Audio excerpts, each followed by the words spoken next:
I'll be explaining my choice and decision trees, and you're going to see that I actually have the full tracker visible to you, so you can actually see the full map and see what things I have to choose between. Because there usually are a lot of choices. It's not usually like I'm going to go to this one spot because it's the only place I can go. So it's all about looking for item density and seeing how it advances you towards your goal. This is a randomized sword run. If you're just starting out, I'd recommend doing sword assured, so you're at least guaranteed the fighter's sword from the very beginning. This is also advanced item placement instead of basic item placement, which means that this could get super frustrating for me, but it's a little more challenging and it's good practice for me. So hopefully we finish the whole run, but if not, we don't. I would suggest putting it on basic item placement if you are a new player as well. With all that said, we're going to go ahead and hop on over and get this started up. So let's go ahead and swap it over. As you can see, this is a little bit different layout than I normally do. And we're going to kill Pretzel. Today we'll be using the excuse me. Today we're going to be using the Link to the Past, the orchestrated music, which sounds a little nicer. So with that, let's go ahead and make sure that I'm getting audio here. Yep, looks like we're getting some audio. So there you go. This is set up so that you can see my mouse hopefully on... Nope, that one's not working. So let's go ahead and change the tracker so that you can actually see. There we go. I want to make it so you can actually see where my mouse is. Tracker. I feel like that would be...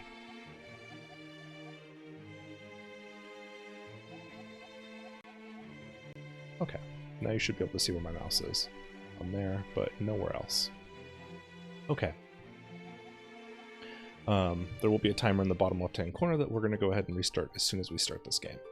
So you'll see that I have Open Tracker going over here. I am going to enable auto tracking on it, just so that I don't have to be working as tediously through this. So hopefully that decides it wants to work for us today. It looks like auto tracking is in fact good.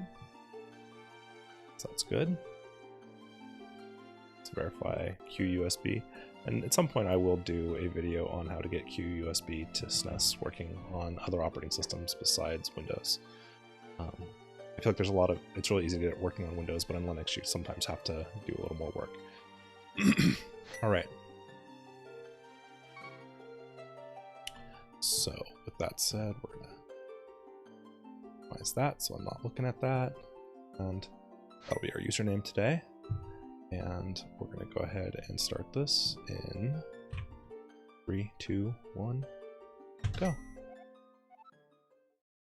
I like to start at the house. The reason I start at the house is because we have one chest right here. And it's a pretty short run straight on up to the castle, where I usually go early on also. So notice I don't have a sword, and that's okay. You'll also notice that when I opened up that treasure chest, the house, Link's house, went gray over here. Auto tracking does that automatically. Depending on the tracker you use, you may have to click that yourself manually to turn it on and off. We did not get any useful items out of it though, so there's nothing to update on the tracker itself.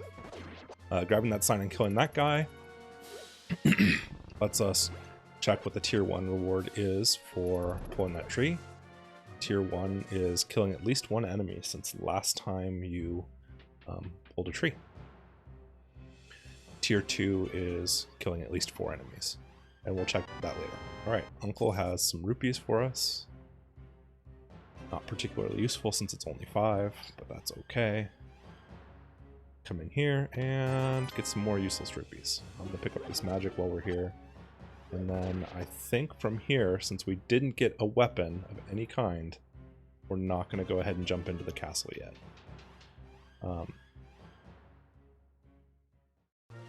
There's just too low of a probability. Like, the first place I could get a weapon inside the castle is in the same room as an enemy, and so unless I get an actual weapon in there, I can't actually kill them. So next best course of action would be to save and quit, because that is going to be our fastest way to get up to the Sanctuary, which is where I want to go next. Sanctuary has one item in it, but it's also relatively close to Kakariko and relatively close to Lost Woods. Alright, so we just got Mushroom. You'll see that it popped up in the tracker right there. And you'll note that the Sanctuary is still yellow on my map tracker. That's because that's also counting a lot of the stuff that's inside the castle there. So we're just going to leave that alone. And I'm going to come up this way and enter the Lost Woods from this side. The reason I do this is so that I can check to see what's on the Lumberjack, because that can tell me if I'm looking at doing a Aghanim seed. Kill that, or pull that, we can take that open, and hey look, this guy's got some bombs for me. These items are randomized. 6 bombs is plenty for what we need to do. You always want to check that guy, because sometimes he has something good, like bombs. Sometimes he has something really good, like red rupees. Sometimes he has trash. You never know. Alright, so we can immediately rule this spot out. I don't want to do that. So I right-clicked on the Lumberjack, and it turned it gray. Now, I didn't get that item, but I'm saying, as far as the tracker's concerned, that I did get it. Because there's just trash there. It was just some arrows. Not even like arrow expansion or anything, just 10 arrows. No reason to ever come back there. Walk around this guy. Let him hit me, I guess. We'll come over here. And I have I don't have very many rupees, so I'm going to go ahead and pick this up for right now. If I had a lot of rupees, I wouldn't bother with that. But Bottle Merchant inside of Kakariko requires 100 rupees. It's good to get that in the first pass. And we got Lamp. So we're not going to have to worry about doing any darkroom navigation, which is nice. I can do darkroom navigation in a couple of places, though that puts you out of logic if you don't actually have Lamp. Or a different fire source to light torches. Alright, so we get those 2 items in Lost Woods. Notice that they've updated on the tracker. And we come down here to Kakariko. I'm gonna let that guy hit me, and that one hit me apparently. Just because I don't have a weapon yet, and it's not worth wasting a bomb on them. Especially since I only have like 5 or 6 bombs, and we're gonna use up a lot of them here in Kakariko gathering items. Once you come down into Kakariko, you're gonna want to do Blind's House here. I might get some of these names a little wrong. We're going to want to get all these chests. There's some trash, some more trash, some rupees. That's not trash yet. It will be later on. And a red boomerang. Red boomerang is useful. It's not quite a weapon yet, but it gets us the ability to stun things, so I'm not going to get hit quite often. And there's a fighter sword for us. So there's our first sword. We're in good shape.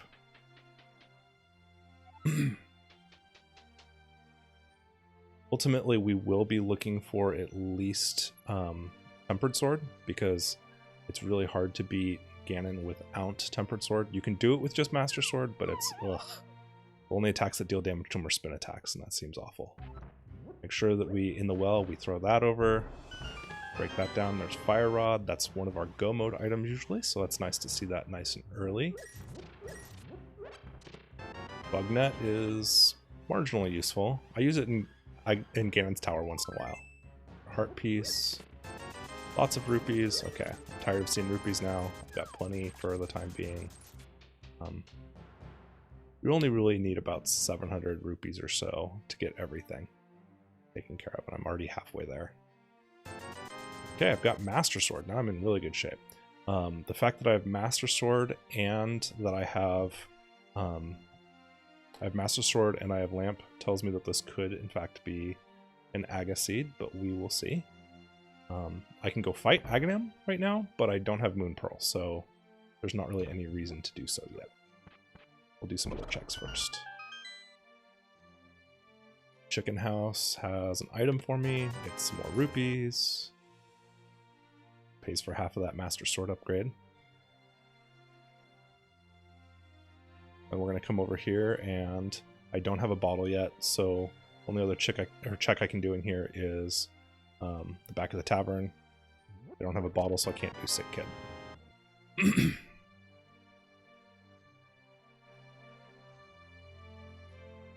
We'll come down here, and while we're down here, we're going to go ahead and check what is in the library, but unless it's something important or kind of immediately useful, we're going to go ahead and skip whatever's in. That's just some red rupees, so again, we're going to mark that off as having been grabbed even though we didn't grab it, just so that we're not tempted to come back later and be like, oh hey, what was there? It's really important if you decide you're not coming back for something, that if you're using a map tracker, you grab it. Okay, cape is incredibly useful. One thing that a lot of casual players make the mistake of doing is going, oh, cape, I'm going to save my magic, but there's a lot of places that cape can really make the game quite a bit easier, especially in Ganon's Tower and the Ganon fight itself if you have plenty of magic. So it's always good to grab cape.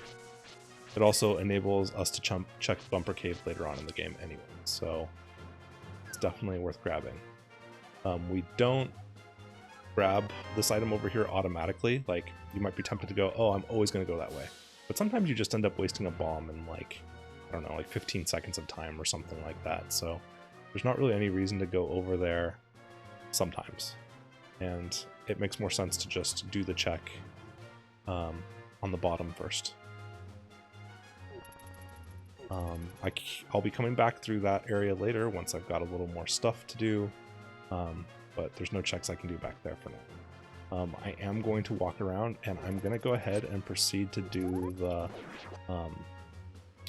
loop down here through the dam, Ice Rod Cave, and Mini Moldorm Cave, because that gives me a grand total of 8 more checks that I can do, so that's pretty high item density.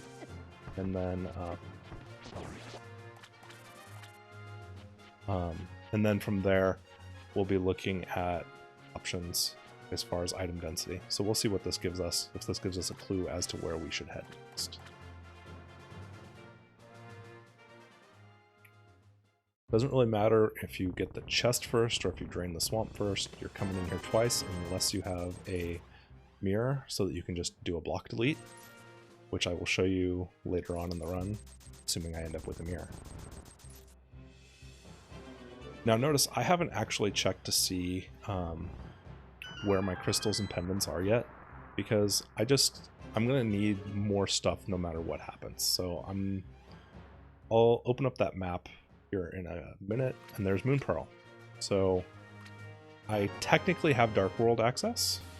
I'd have to go beat Aga to have it, but I could go to the Dark World right now, and that might end up being the play here in just a minute. We'll see. I like to try and get a couple more easy checks out of the way first if I can. Here we have Mini Moldorm Cave. If you're doing advanced item placement, it is entirely possible that this is your first sword. Oops. Notice that you can walk along the bottom here if you're careful, unlike I just was a second ago. So if you walk along the bottom, it's something that a lot of casual players don't realize, is that you can walk along the bottom of those pits. They don't go all the way up to the wall. You can't go all the way to the top. You can go at the bottom. There's a heart container, rupees, some rupees, another heart container, a heart piece. Alright, so I got a little more life. Dark World is looking a little more feasible right now. Walking to the Dark World with green mail and 3 hearts is rough. It's a rough thing to do. Out of the way. Alright, so we're gonna go do Ice Rod Cave, and then, ooh. Yeah, that's not good. Hopefully we make it to Ice Rod Cave and I don't just die. We're gonna play this a little more carefully for a minute. While I hopefully get a bit of health. Nope. Some blue rupees.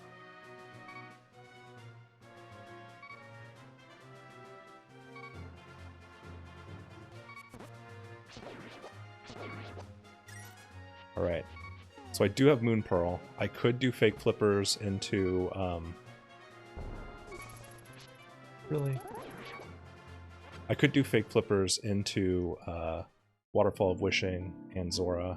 I have enough rupees for it, but I'd really rather not do that. Okay, blue mail and 5 hearts. Looking good.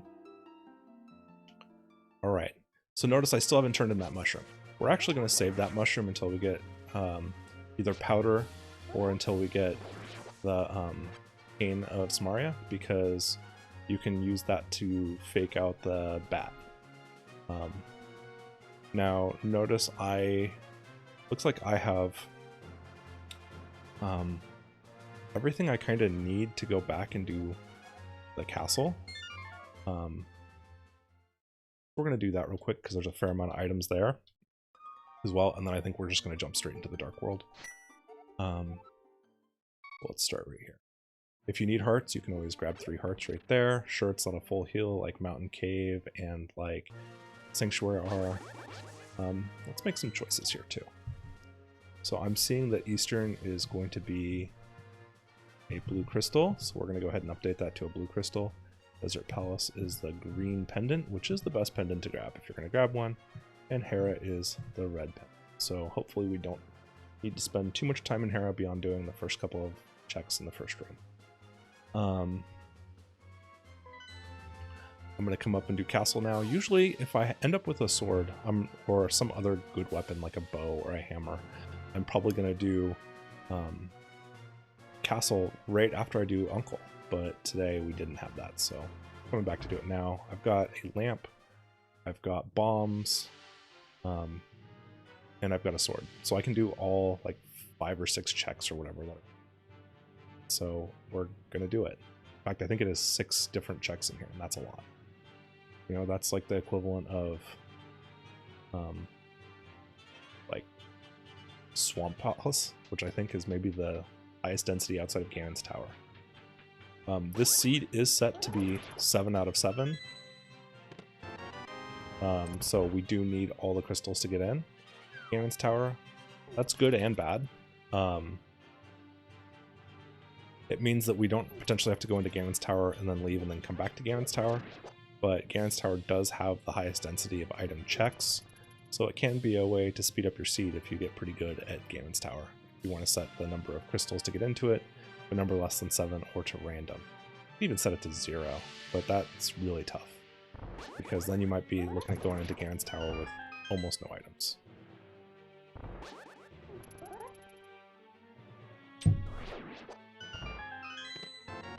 Alright, so we got a map. That means that there's going to be... I think that means we've got an item in Dark Cross. In fact, I know it means we have an item in Dark Cross because we found a key in a chest and a map in a chest already. So Dark Cross is part of the sewer escape, and sometimes you don't have to go there, ever. Like, sometimes there's no item there. You just don't worry about it. This guy over here takes 8 hits of damage, but this will do 4. Then we can do that and get 1 more in there. Come on.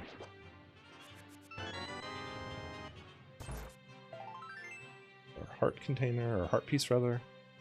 Let's go ahead and fill up our heart piece right there. And now we can come back around this way. And we're going to go ahead and do the classic escape route, because I do have the lamp. Now, this is an open seed, meaning that I didn't have to go through the normal opener of the game. If you go through the normal opener of the game, you're going to have a weapon by the time you get here, guaranteed. So that can be kind of a nice start to the game, but your weapon might be bombs, which means you have to be kind of careful. You also don't have to have lamp the first time you go to the through the escape route. Now, if you ever come back to the escape route, you will need lamp to be able to see.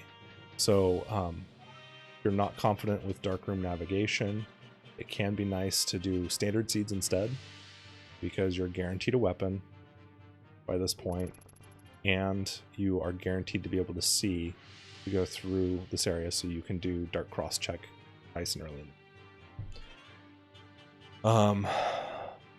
So So we're going to come up here and we'll check that out.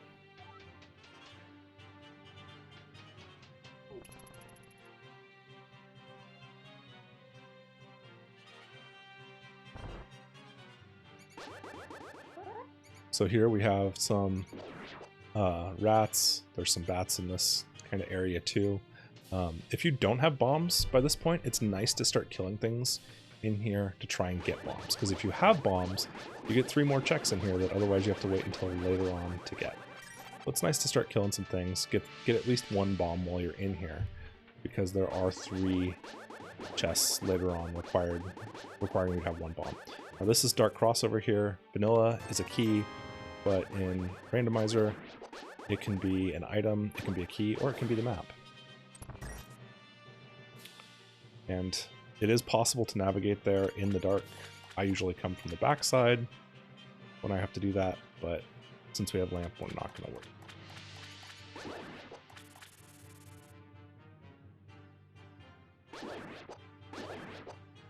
Sure, I'll take some bomb refills. That guy's going to be your key every single time.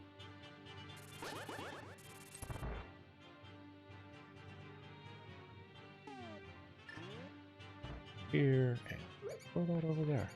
Boom. Blowing up the rat. I'm not going to worry about picking up that bomb, apparently. Get some trash, get Quake, and get some rupees. Bomb's still there. Okay, so check this out. If you're trying to get better at running through here without taking damage, you will not get hit by the bats if you walk that way.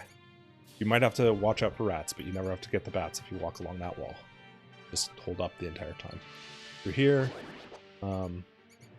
avoiding damage in this room can be a challenge. If you're running vanilla, go to the right there. It saves yourself a dialogue box. If you walk straight down, you have 2 dialogue boxes. If you walk to the right and then down, you only have 1. Alright, no reason to talk to that guy. And we've got that taken care of. I can do at least 5 checks in Eastern, but I can't necessarily beat it. If we start talking logic-wise here, the things that I can do, I can go get 5-ish checks in the Eastern Palace area, or I can move into doing Dark World stuff. Now, in the Dark World, I would probably jump into Thieves Town. There's only 1 check in there that I can't do. And so that means that there's like 4 or 5 checks in Thieves Town. We don't know if Thieves Town is actually good or not. We theoretically can beat it if I don't mess up, but we can't beat Eastern. And we don't know if Thieves Town is actually a item or not. So I'm gonna go towards Eastern instead, because if I get a bow in there, I can full clear it, and it's 5 item checks, which is a fair amount. Whereas there's only 4. I mean, sure, there's only 3 items in Eastern Palace, but Sahasrara has 3 items for me also.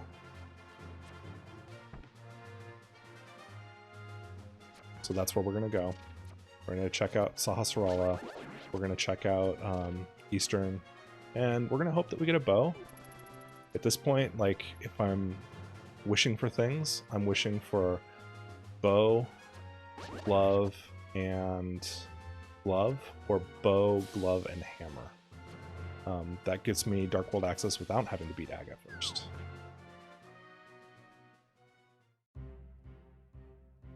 Glove also gives me more checks than hammer does at this point. There's Cane, there's Heart Piece, and Heart Piece. So Cane is not always a go mode item, but it often is. It's required for 2 different dungeons in the Dark World to complete them, and it's required for part of Ganon's Tower. So it's a item that we are most likely going to need. It also allows us to do a glitch with the batter, the mad batter, or the crazy bat, or whatever you want to call him. The guy that's right outside the breadsmiths. Notice I'm using the boomerang more than the sword. There's a lot of places that you don't really need to kill enemies. You're just trying to get past them. We have plenty of rupees, we have plenty of bombs, plenty of arrows. There's just not any reason to there's not any reason to kill the enemies. You just stun them and move past them. It's faster.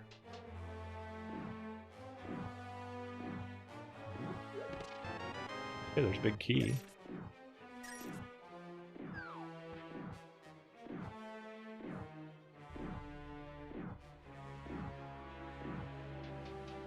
And that's our first check. Next, we're going to go this way. If you have hookshot, you can take the bottom door here and just hookshot across on the right. But if you don't have hookshot, you're going to have to go around.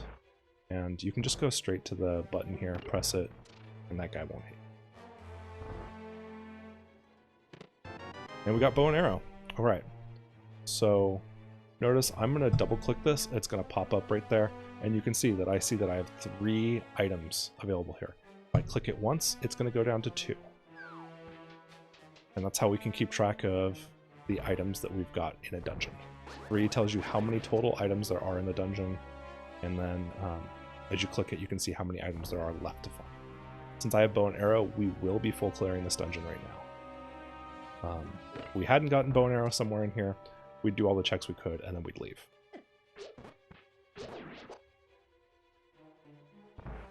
Alright. There's a speedrun trick here. I'm probably going to mess it up, but we're going to try it. I got it 2/3 of the way. If you get that second pot thrown in the right spot fast enough, it causes no more enemies to spawn. Okay, we've got a second item. It is a heart piece. There's one more check in here. I don't know if I turned hints on or not. One of the settings you can turn on. If you do have hints on, all else fails, use fire. Okay, so that doesn't sound like hints are probably on, but we'll check one more eventually just to see. In vanilla, you wouldn't have big key yet. Compass. We're going to go for the other key that's in here, or the other item that's in here, because I mean, sure, the boss could have the map, or the boss could have my other item, and I don't really want to circle all the way back through this dungeon again when I'm already halfway through it.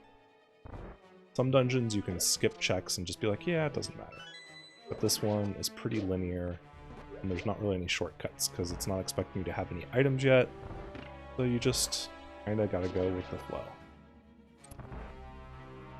If I ended up not having an item on the boss, I would have to have walked basically this entire route over again to get to the chest that's going to be in the next room. Another speedrun trick, you can come down here and you can get hit like that instead of killing all the enemies. That's our final item. See, our final item was trash, but we wouldn't have realized it. Boss is going to have the map, and then we would have been like, oh, there could be a good item in there. We should probably go back and check. But we now know that not only does the boss not have a good item, but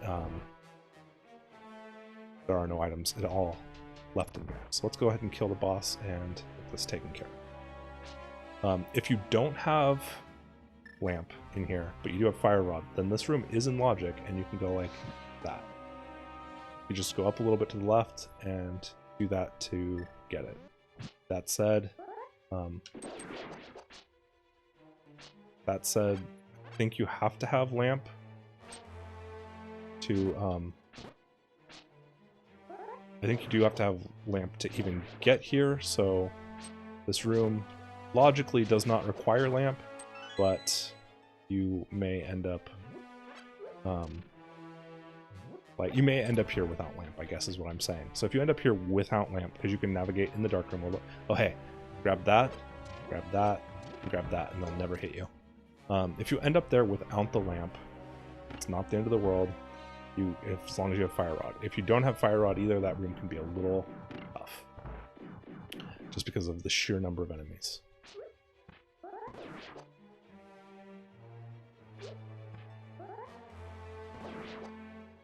Two arrows kill that guy. If you charge before you come in here, then you can go like that. And then as far as killing these guys, The quick kill is to put an arrow in one, move over, put 2 arrows in, then come back. So we're going to see if I get that.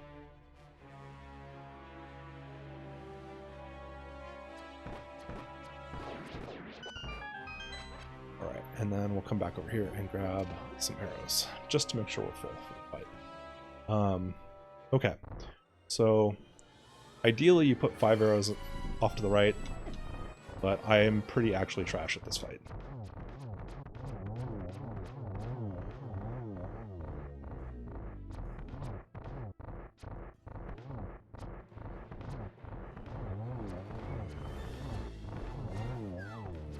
Oh, didn't get the 3 off into the right guy at the right time. Alright.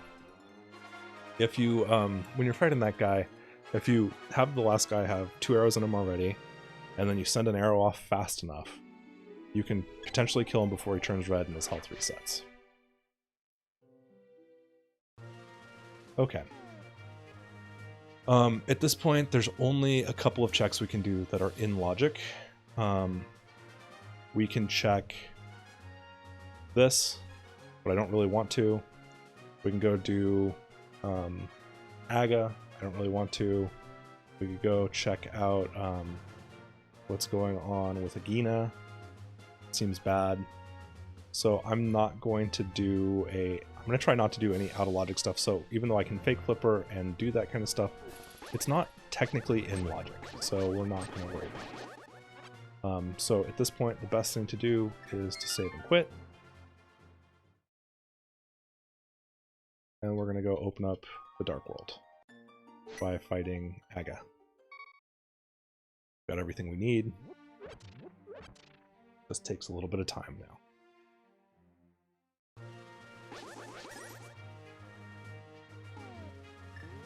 Go ahead and switch to some arrows.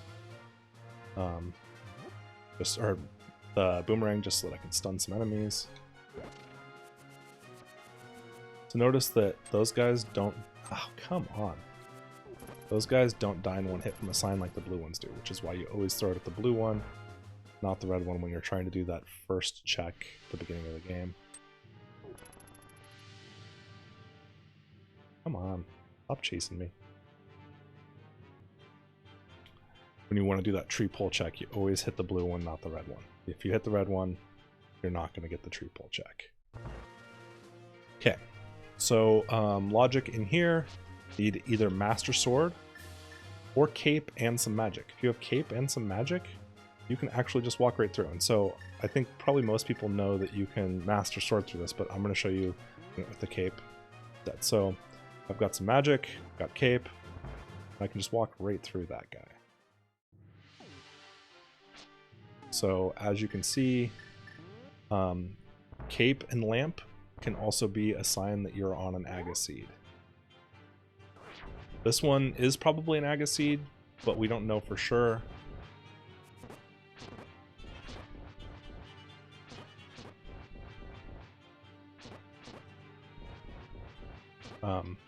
It is always possible that one of those other checks that we had isn't... or gets us Dark World access, but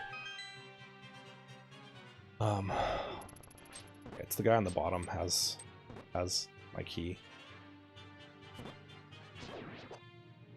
Actually, no, we gotta kill them both, that's right.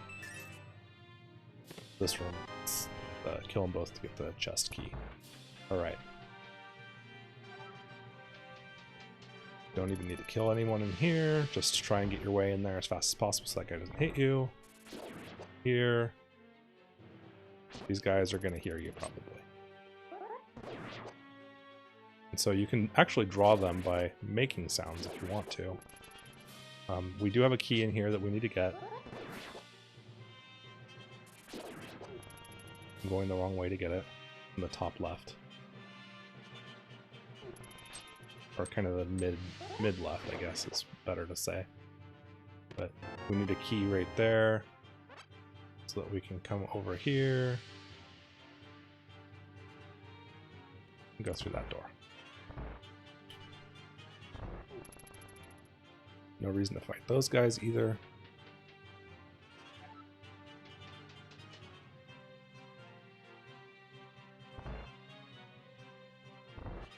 here.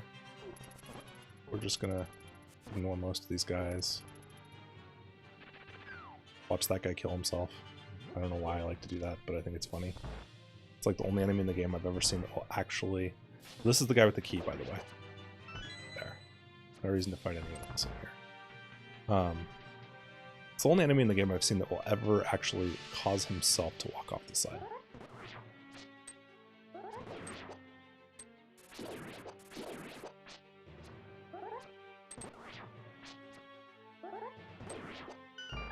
Alright, let's see. Is this a hint? Some cache is in the dark. Okay. Well, that's not really very helpful. That could have been referring to Dark Cross, which, as we know, did have 20 rupees in it, so some cache was in the dark, but there are other places that are in the dark that could be cache. So no reason to put any info there.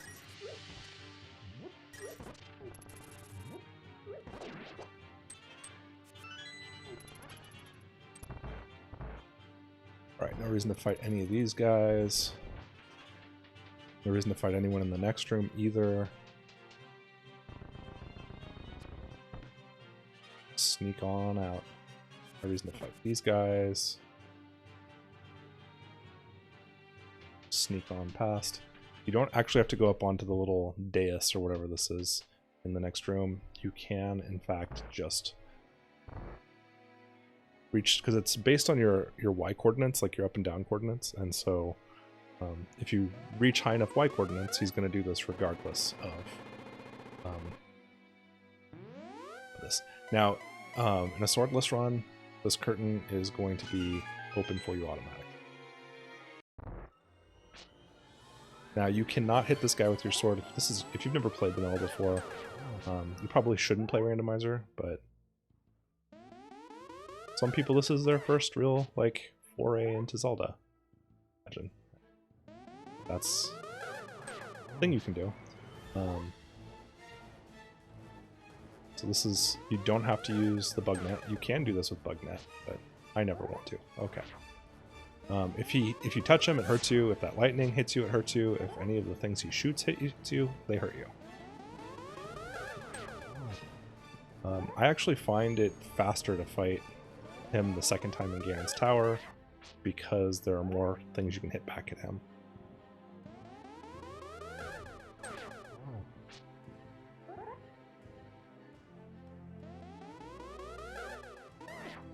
Wow. This is pretty chill fight.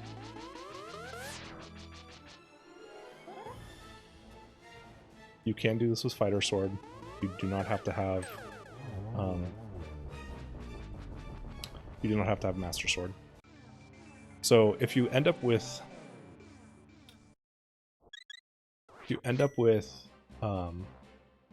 Cape and Lamp and Bugnet, that can be enough to fight Aga. And I mean, obviously you need Lamp. Alright, so we're in the Dark World. Aga is toast. There's not a whole lot of things we can check over here yet, it looks like.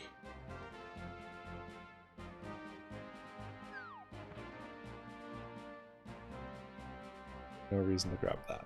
That's trash, so we're gonna go ahead and just check that off.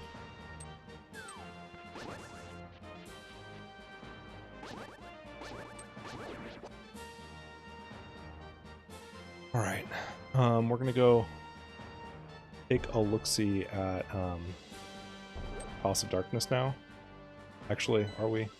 Let's see here. Let's take a look. Okay, looking at what we've got, Palace of Darkness is a blue crystal. Swamp Palace is a red crystal, which is nice. Woods is blue pendant. Thief's Town is a blue crystal. Ice Palace is the red crystal. Mire is a blue crystal. And Turtle Rock is a blue crystal. So that's our whole layout right now. We're gonna jump into Eastern. I'm not sorry, not Eastern, but Pod, just to see what's what down there. See if we can get some of our various item checks. So I'm gonna go ahead and open up the chest right there so that we can see that we do in fact have 5 items in Pod, and so that we can start tracking how many items. Now you do need a chunk of rupees to get to Pod, so that we can give them to the monkey Kiki. So go ahead and pick him up, and he's about to take some rupees for me right there. He takes 10. And then if you don't have enough rupees, oh, and if you get hit, you have to go back again. But if you don't have enough rupees, it can be a problem right there. He needs another 100 rupees right there to actually let you into Pod.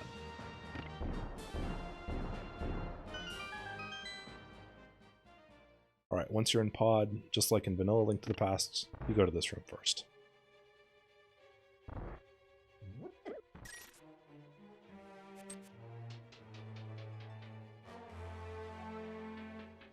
And you just come down here, grab that. Usually this is a key, sometimes it's not. Usually it's a key. Logically doesn't have to be, but most of the time it's.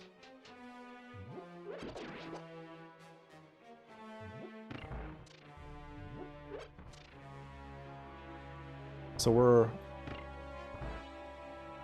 at about 1 heart short of where you normally are here in Vanilla Link to the Past, with the weapons we mostly have at this point in Link to the Past. So this is actually pretty close to Vanilla. It's actually, though, a little bit easier in that I've got...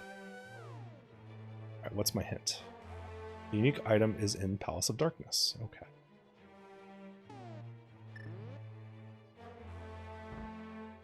Hopefully I didn't place that too stupid of a place. Nope, alright, we're good. We're here. If you have hookshot, you can take those guys out real easy. Without hookshot, you have to be careful. Remember to always drop your bombs before you get there, so that you don't have to wait around as long. This guy takes a little practice to be able to do that every time so that he doesn't shoot you back. Oops, that was a mistake.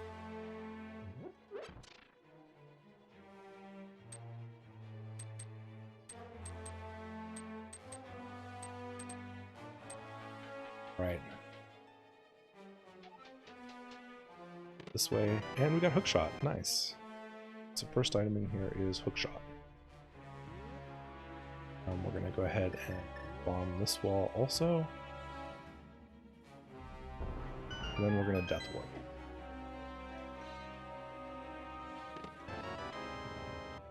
If I had mirror, I wouldn't take a death warp here, but fastest way back to the beginning of this dungeon is to take some hits.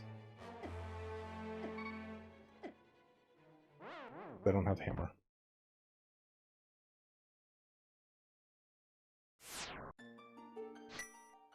If I had hammer, we could have just gone down right there, but I don't.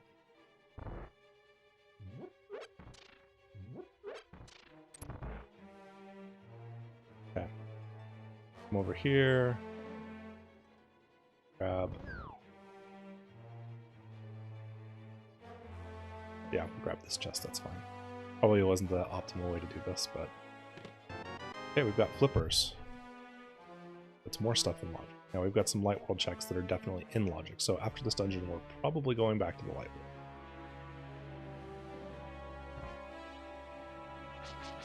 world. We do this. There is a chest down and to the right, but we're going to be going that way anyway here in just a moment. So if you have the key, open this one first. Because we're about to just jump right back down into that hole again. Now,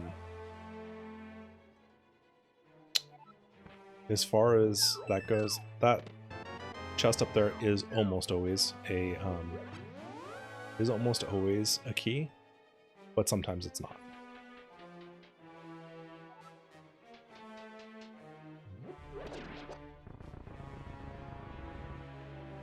I'm gonna come back up here.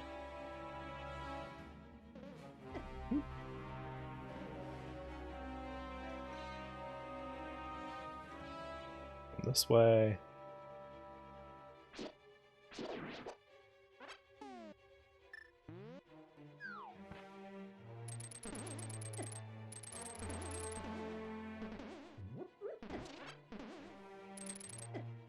on. Why am I playing like trash?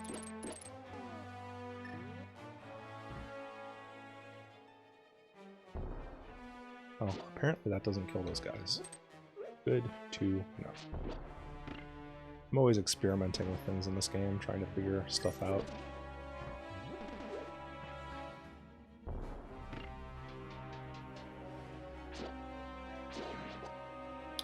Alright. So those guys are immune to boomerang and several other things. Alright, I guess we're going to walk back through here again because that guy just did not want to die. It's okay. We'll get him this time. I could have used cape back there. Alright, so I've got one key and I've got... don't have big key. So if I had big key, I'd go to the left. I don't have big key, I'm going to the right. Because there's a chance big key is on this side. There's big key right there. Now I could open that door right there because there's a chest down in there, but we also have two chests right here that we should get first. These are two that you can potentially do in the dark.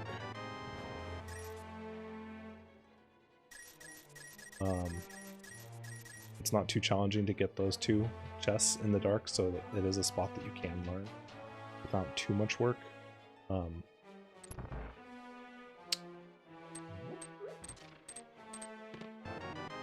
I suppose I should mention that there will never be, like, unless you tell the randomizer that it's allowed to do so, if you make it glitchless logic, you'll never end up in a situation where you run out of keys. Like, it's always possible to get... Well, the only thing that can happen is if you have it set to all items instead of... if you have it set to all items instead of... Oop. Rip. That's unfortunate. If you have it set to all items instead of having it set to all locations, there can be rooms that you don't get to. So like, you remember I said, oh, this is almost always a key, but it's worth checking. That room, if I didn't save a key for it, I never would have gotten into that room. Also, the chest that I got a little bit ago where I went down, that chest, there's no reason that you have to necessarily get that chest.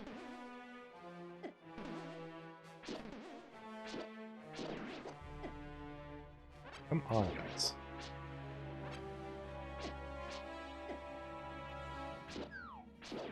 Out of the way. That was a stupid place to put a bomb, wasn't it?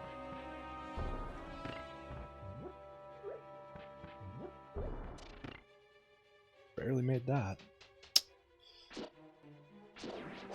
Alright. So we're gonna go back and we're gonna get this one more time.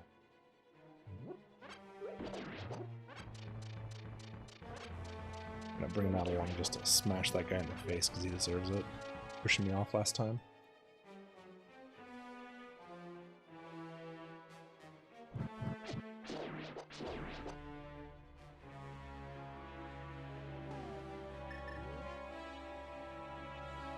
So there's two chests left in here.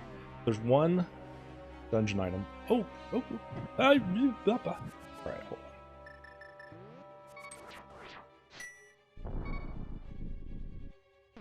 I don't really want to die in this room again.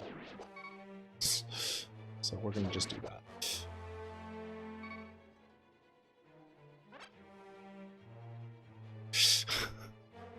That was a little bit of a waste of magic. Okay, so that was a trash item. So there's a 50-50 chance that this is an item or a compass. If this is compass, we're done. If it's an item, we're probably done. It's compass. So we can't finish this dungeon right now. We have one item left there, and we need hammer to get to the boss. And that's where the item is. So what we're going to do is we're going to save and quit. And we're going to go back and do those light world checks that we have. So if you look over here, we've got Fugitive, we have Waterfall Fairy, and we have Zora and Zora Ledge. So that's 5 checks right there. On the way back from Zora, we could potentially turn in Mushroom, but again, I don't really want to do that. And we are going to need a flute at some point. And so Flute gives us access to the Witch's Hut really, really easily. So we're essentially going to be able to really easily get back to Witch's Hut in this playthrough. I am going to go this way. I feel like this gives me a little bit faster check for what's in Lake Hylia. See if I have to come back for that. No, we got rupees here, so we're going to go ahead and mark that one off also. Nothing that we need there. Not going to go buy more arrows and bombs, even though I have the spare rupees for it. There just isn't a lot of need for it. I think I've only ever run out of arrows or bombs once in this run.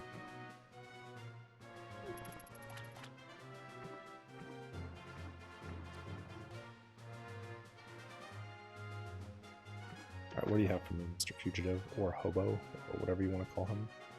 Not a bottle, it's a heart piece.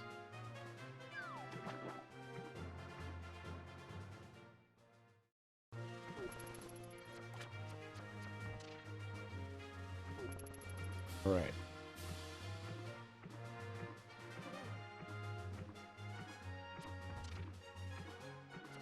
So, in Vanilla Link to the Past, you need the gloves to be able to get to Zora. But you could always fake Flipper, I guess, in Vanilla, if you wanted to. But there's not a whole lot of reason to it, I feel like. But in Randomizer, sometimes you get Flippers before you get gloves. And so you take that path to get up here past where you require gloves to get to. Inside of here, we've got... Oh, I got another boomerang. I don't really care which boomerang I have as long as I have one. Having both is kind of useless. So it can be nice to not have to do this check quite so early, and instead, there's some bombs over there that we're not going to get. It's fine.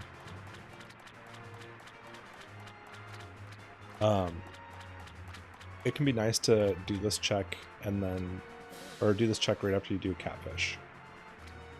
But I don't know, without gloves and hammer, we gotta take the checks that we can get. And this is one of them. Okay, we have silvers super early. That's nice. That means late game we're not going to have to go looking for silvers as much. We also have book, so that means that we can maybe we can get some items in Desert Palace. So that's probably where I'm going to go next.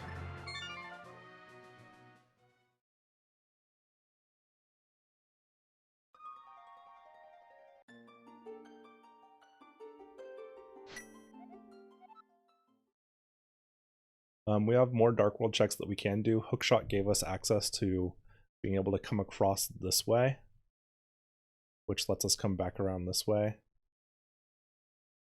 We can also check what's right there.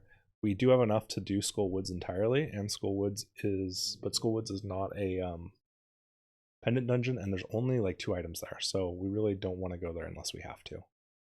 So we're gonna go ahead and hop down here, and we're gonna do some checks in the Desert Palace vicinity.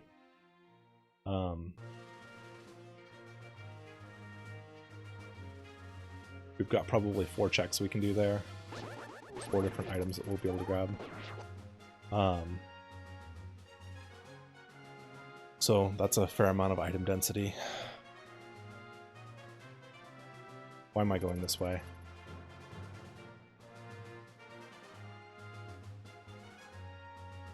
I guess because I was just talking about Skull Woods a second ago. But yeah, we can do Desert Palace. I guess I'm also kind of used to having gloves, and you can go that way if you have gloves. Get to Desert Palace. But I don't take the vanilla route.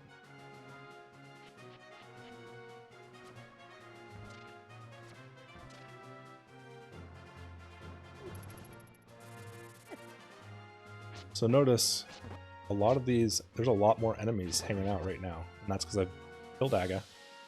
And Aga is one of those things that you do that actually changes the world state. It makes the light world harder when you kill Aga. It changes the enemies in a lot of areas and adds enemies. So it's nice to not kill them if you don't have to. I'm so stoked that we have silvers already. It's gonna make so many of these bosses easy, which I guess is nice because it lets me talk about logic a lot more. We don't have to be like, oh, we're gonna redo this boss a couple times. Yeah. Some thing that was not very useful.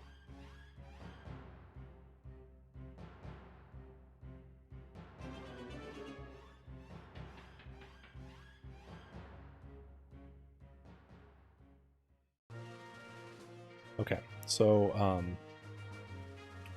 we are going to come down here. It's not too much work to check, but that's red mail. Okay, so I am actually going to go grab that because that makes this game even easier. You can beat it with blue mail without too much challenge, but red mail makes things just a lot smoother. It means that Ganon doesn't hit you for like a third of your health.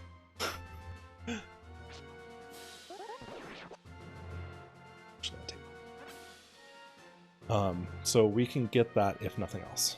Now, a couple things that we do have to check in here is we do have to check to make sure there's not a key one spot, because if there's a key on this one spot, we might be done here. Oh, favorite glitch time.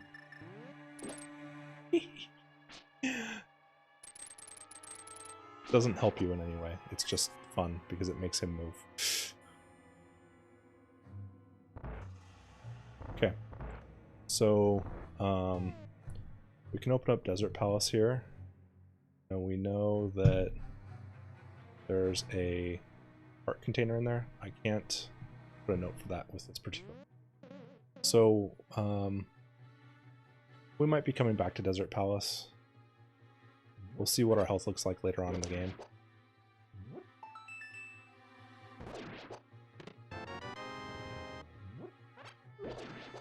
But with some luck, we'll have a useful item over here. Maybe even glove. If we get glove, we can actually beat this dungeon. Not that I necessarily need to. We don't know what's on pedestal, which is where Master Sword is, so you may need... may end up needing all 3 pendants. You may not end up needing any of them. But of the ones to get, this is the best one to get because it gives you an extra check from Sahasrara since it's the green pendant. There's a 50-50 chance that the item in the big chest is a compass instead, in which case the boss has an item, which makes it more tempting to beat this boss down the road if we have to. So far we've kind of had a swing and a miss here since we've got item that we can't get and we can't necessarily beat the boss. We don't have boots. Okay, boss has an item. This was a waste of time. Sometimes that happens. What this means ultimately is that we're probably looking at going back to the Dark World and being Thieves Town and doing some stuff like that. But let's get this red mail first. It'll make the fight against the boss of Thieves Town a little bit easier. Out of the way, you. Okay.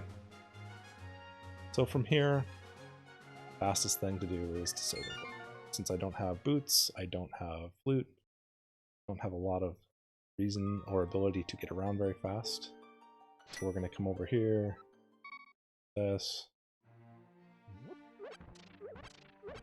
pull up my health while we're still here, switch to hookshot, which is my favorite item in the game. Kills so many things, can be used as a shortcut. So something you may not realize in vanilla Link to the Past, since by the time you kill Aga, unless you die in the Dark World before you get hammer, you actually have access to the Dark World again through here. It's entirely possible to beat Vanilla Link to the Past without realizing that that is a Dark World.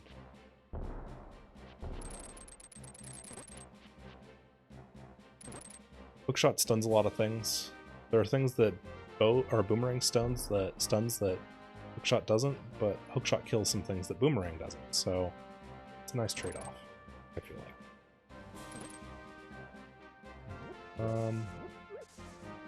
I don't have access this way.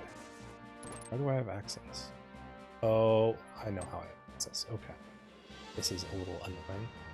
I think I gotta go swimming. So I can get past that spot that needs hammer or glove by going up here.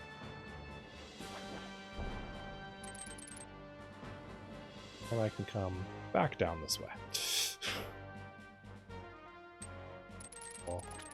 There. So that's hopping across right there is a thing that a lot of people might not realize logically gives them access to stuff over here. So even though Aga was my Dark World access, and I don't have like certain things that make it a lot easier to get around, Hookshot gives me access to over here. While we're right here, we're gonna go check to see what's in Bumper Cave. I can't get it yet because I don't have the glove. Actually, I think I even need Mitt to get this.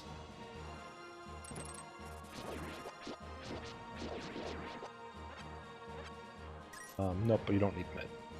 But I can check to see that, in fact, Half Magic is right there.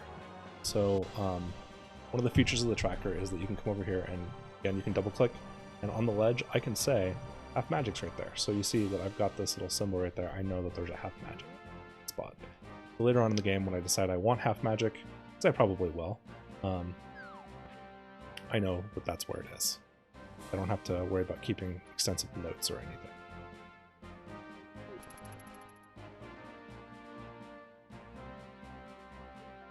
Come down here. We're gonna not walk into that thief. I'm gonna go into, this is called Sea House. And there's Glove. Gives us access to some stuff. Like I could have Half Magic now if I wanted to. We'll get it later though.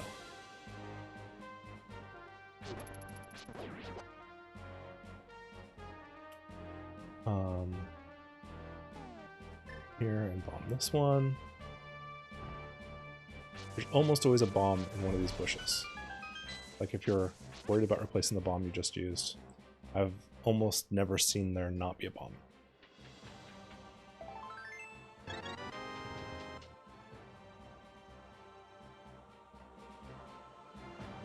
Alright, and then we've got one more item in here.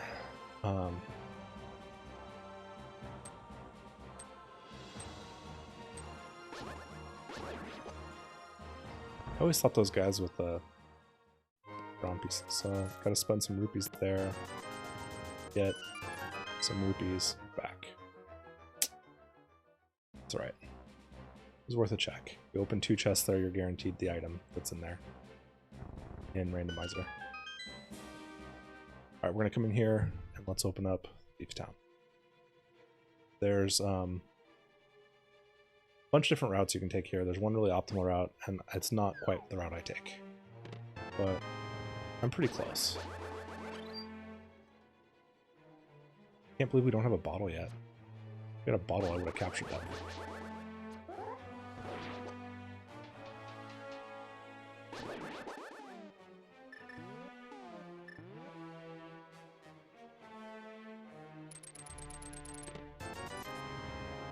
First item in Thief's Town is trash.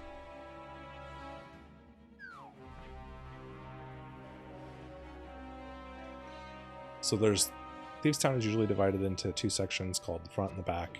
The front of Thief's Town has 4 chests in it. One of them has to be Big Key. So you can potentially get up to 3 items in the front of Thief's Town. There's only 4 in the whole dungeon.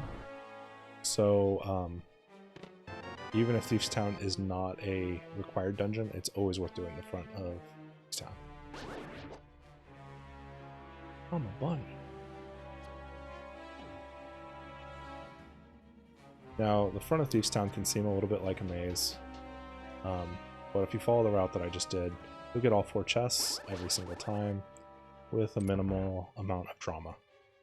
In here, even though I have a key and can open that door right now, I actually need to save that key because if I end up with hammer somewhere, it does open a pathway to the big chest, which requires hammer as well.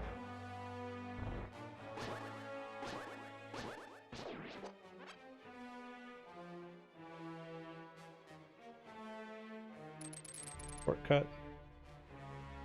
Hookshot lets you just do little tricks like that. This room is rough. Gonna take a few hits here. That's okay. Sometimes you get through there with like 0 or very little damage, but most of the time you're gonna take a couple.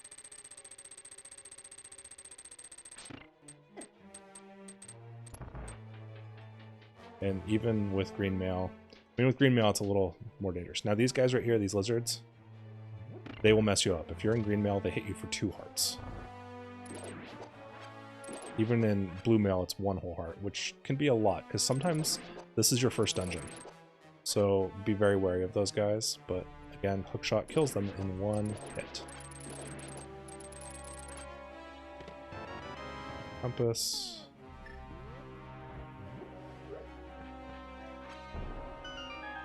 If you don't get bombs there and you're trying to maintain your total number of bombs, there are bombs in the box down there. Or the pots, or the skull pots, or whatever you want to call them.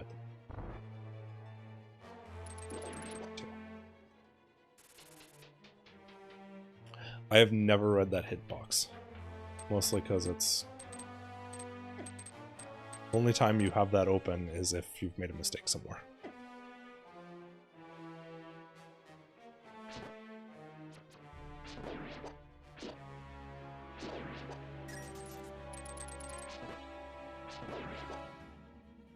Alright, so this is going to be a little bit of a rough fight with Blind, and I might not actually survive.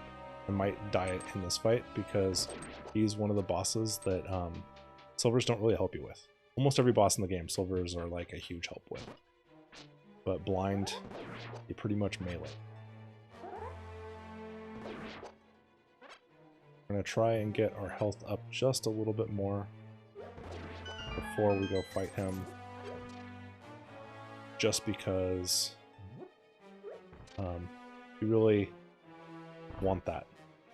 Be at full health, especially if you don't have bottles yet. You don't have any potions or fairies.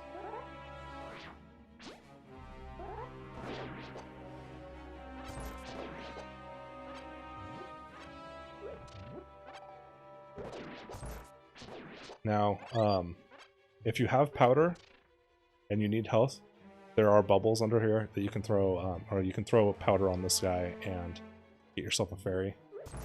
Otherwise, there's no reason to open it, as you can see. Okay.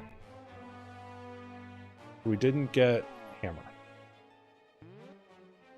There's a 50% chance, because there's 1 item left and there's 2 checks left. There's a 50% chance that the boss has the map. There's a 50% chance the boss has the item. So we're gonna hope that I can beat him. Ooh. We're gonna hope that I can beat him, and we're gonna hope that he has an item and not the map. He takes basically 9 total hits to kill. Doesn't seem to matter what type of hits they are, whether it's hammer or sword, and what sword. Maya requires Ether, Quake, or Bombos. Thanks.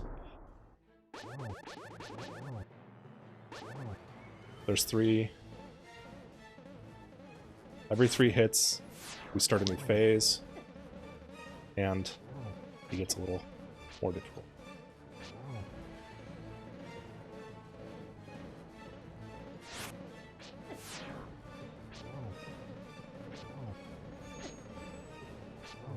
And we got him. Minimal amount of fuss. It's actually a scripted fight. Okay, so Thieves Town did not have that for me. And Thieves Town boss is dead. So we've taken care of that. I'm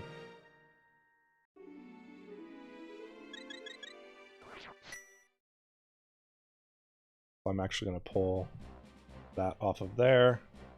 Pull that off of there. I don't need to track either of those anymore. Down here, there are some things that I can get. I don't have mitts yet. I have the fire glove, but not the mitts, so I can't save this guy. I ultimately, there's a few things I can't get because of that. Like, that was a one-way path I just took to get down here. Which I think is the right choice as far as item density goes.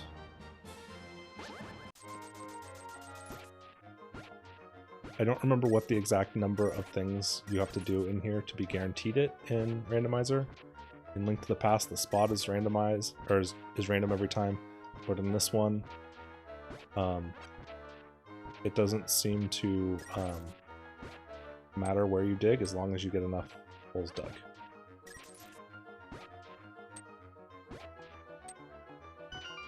And there's my hammer. Right. It is no longer a one-way trip. I can now get back to Eastern Palace. I can now beat Eastern Palace. But there's a couple checks we're going to do along the way.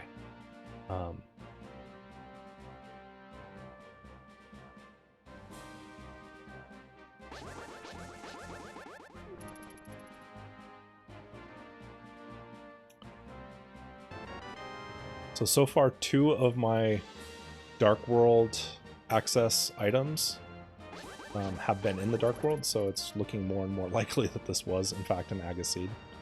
But I made that call correctly. Sometimes you find out it's not, but this time it's looking like Promised Land. If, in fact, you have to have 2 of them, no matter what. So this was an Agaseed. I would have run out of... Like, I could have maybe gotten Glove, but that wouldn't have... Why am I going down this way? I want to go to the right. I could have maybe gotten Glove in Light World somewhere still, but you need 2 gloves, or you need Glove and Hammer. If you don't have 2 items, you're not getting in. Trick right here, you can throw that and this, and then talk to that guy, and you'll be invulnerable while you're talking to him. This is called Hype Cave. There's Mirror. There's Tempered Sword. We're in good shape. Alright. So,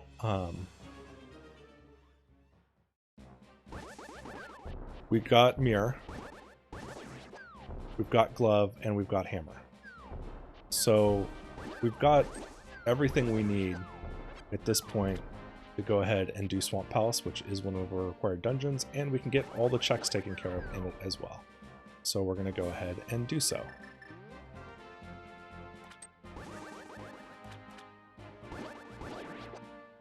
So you need Mirror so that you can do this. Now I'm going to show you the block delete if you don't know about it. If you have Mirror equipped and you go to push a block and you're not in a dungeon, because obviously in a dungeon it takes you back to the beginning, if you just mash the button, it'll just delete the block. It's a nice little trick to save you a couple seconds here and there.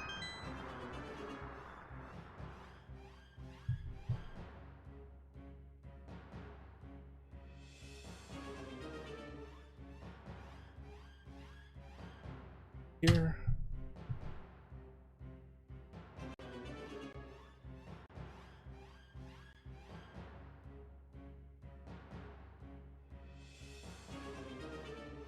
All right.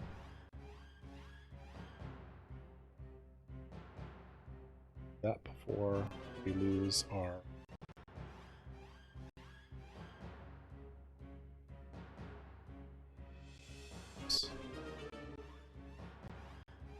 do that before we start having it. Okay. All right. So in this next palace, To fully progress through it, you need first bombs, and then you need hammer, and then you need hookshot. You're going to need hammer and hookshot at the very least. There is an item you can potentially skip that is from bombs, but you might as well get it while you're in here. That is always a key.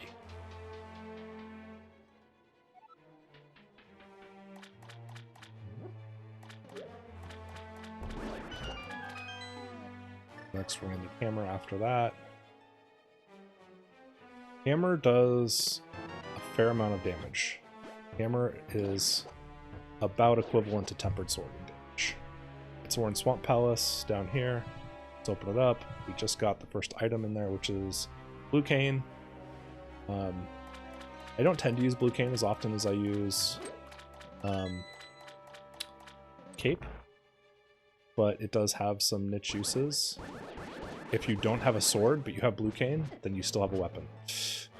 Because remember that blue cane does in fact damage enemies.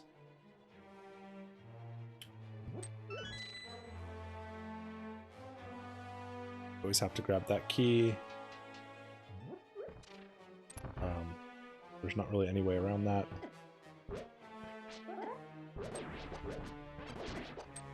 That guy was no reason to bomb that wall over there. Literally behind that wall is a couple of rupees and a bomb.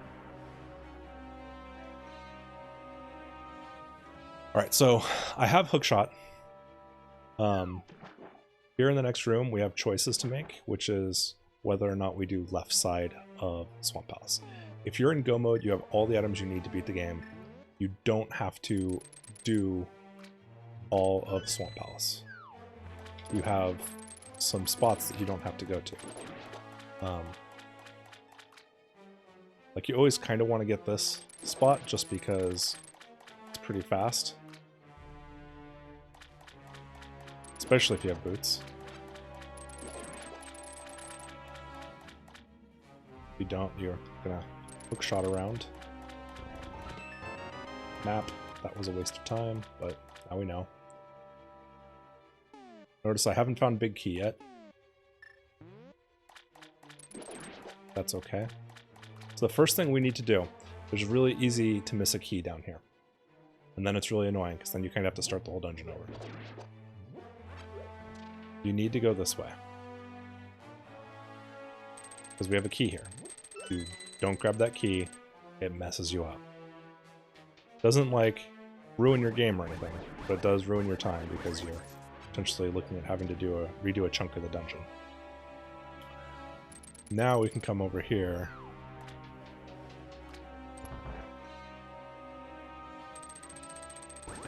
Open this.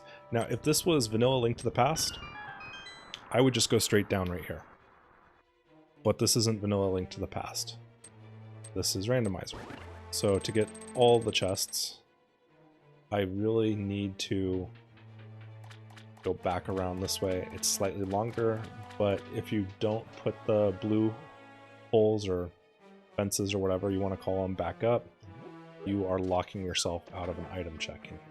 Which on the left hand side there's 2 item checks, and if you're locking yourself out of one of them, that seems really bad.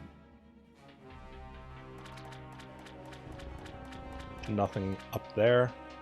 I mean, there is, but we're gonna get there from above.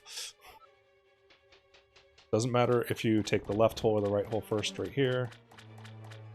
Ultimately going to hookshot across, unless you don't have hookshot, in which case you're going to jump off, go back up the stairs, and then walk across again.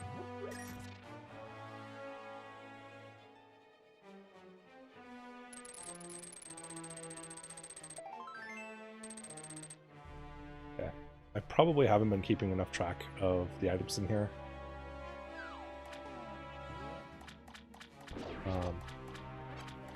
Ultimately, in Randomizer, you don't need the big key to beat the boss. So this is one of the dungeons that the big key can actually be locked inside the big chest. It's a thing that does occasionally happen. It's kind of one of those things that I always sort of hope happens, because I don't really want to walk back in here, get the contents of that chest again.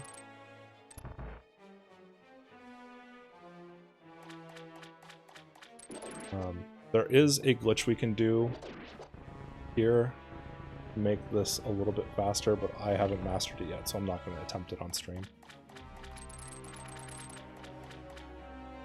Instead, we're going to go about this the intended way. It doesn't change logic or anything, it's just a little bit faster. You don't actually have to drain this water, it turns out there's a way to walk on it.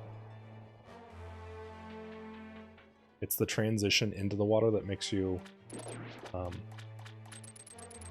swim, I guess. And when you're swimming, you can't open chests, even if there's a chest right in front of you. And so, you can't get these necessarily.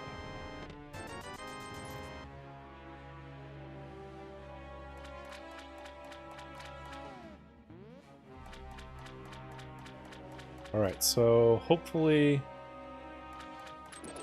this isn't big key right here. It's not. Hopefully boss doesn't have big key. Boss has the big key, then I have to come back in. But we haven't really gotten any useful items in here. There's no way to kill these swimmers in this level, so in this room. So the best thing to do is try and get over there as fast as possible and hope that they're not just going to camp out that spot.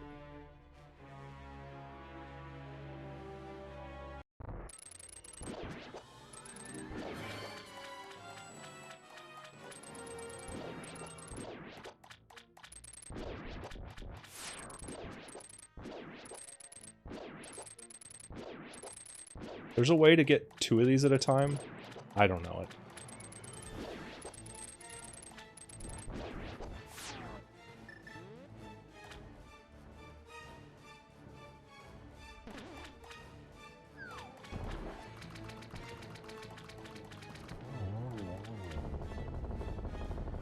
That's why silvers are nice. Ugh, big key. Okay. Well, that means that there is an item in that chest, and we are going to go ahead and get it since we're in the neighborhood already.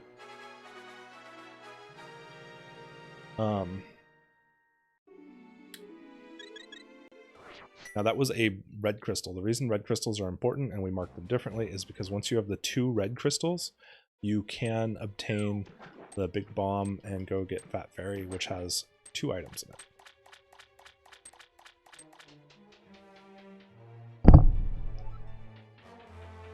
My stuff is going crazy. Flash Flood Watch. What? I live on the side of a mountain. If we're dealing with a flash flood here, the whole town of Chico is going to be like toast. I think they probably meant to say like Mudslide Watch.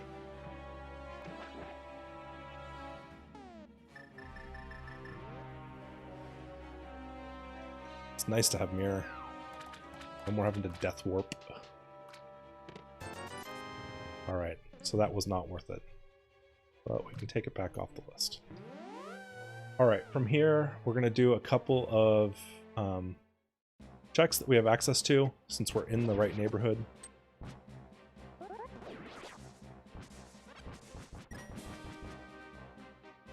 No. Do we want to do that?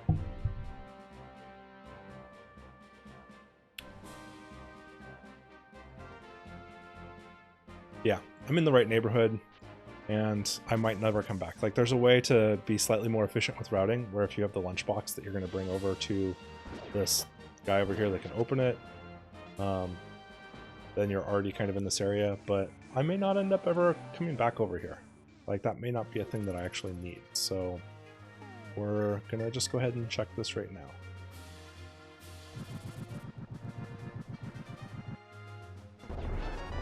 There's the flute. That was a really good choice.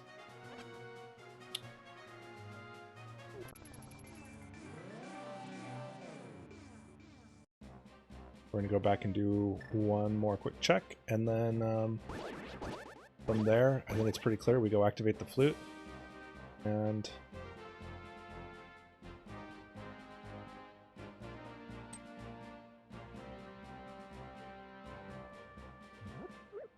Activate the flute and maybe get half magic? No, we won't be getting half magic yet.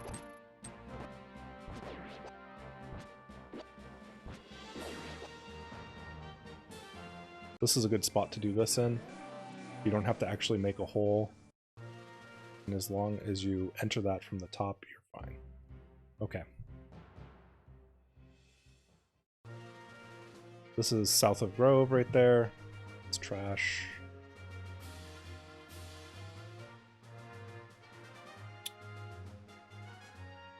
So looking at where we can go now, I know that I have one item in Palace of Darkness.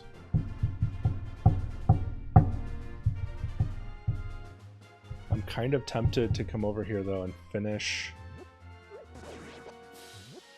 I'm a little tempted to finish the Desert Palace because that gets me an extra check over there, but still, there's an item I can't get in there and that kind of sticks in my craw a little bit. So if we go back that way, we'll do it later. For right now, we should go activate the flute because that'll give me access to some more stuff. Some more stuff.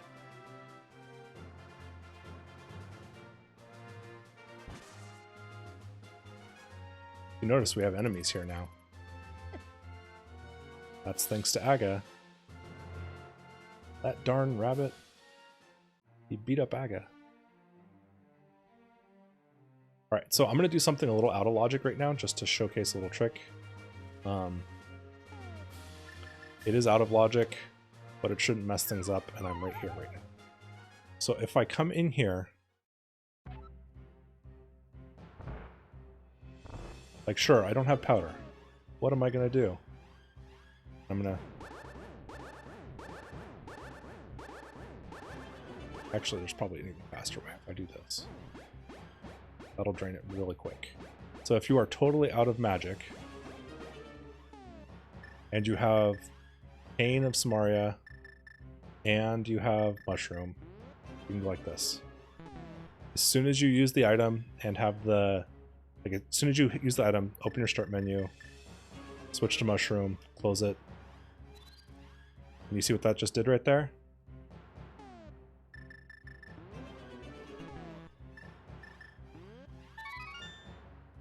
You can fake powder.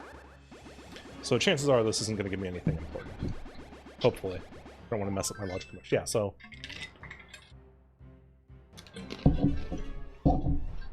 I don't think I've ever been in a situation where fake powder actually got me anything there, but I just wanted to show you that that is a possibility of something you can do if you're feeling stuck. The problem with doing things out of logic is that, like, let's say that had been Titan Mitt. Cool. Gives me access to all kinds of things. But the game's going to assume that I don't have access to Titan Mitt until I have access to powder. And because of that, it's going to mean that any items I get with Titan Mitt are not necessarily that important because they're powder locked. Like, it's going to assume that I need powder first.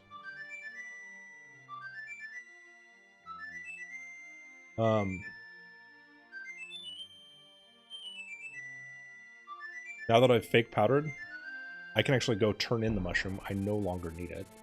Sure, there are some situations where I could potentially fake powder an enemy to try and get a fairy, but that's pretty sketchy. So we're going to go over here.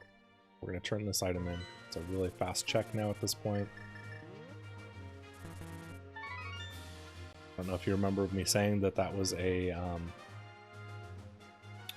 check we'd be able to easily do after getting the flute, which was going to be a required item. Great. So, a waste of time to turn it in, but whatever. At this point, it's looking like maybe our highest density of items might actually be on Death Mountain.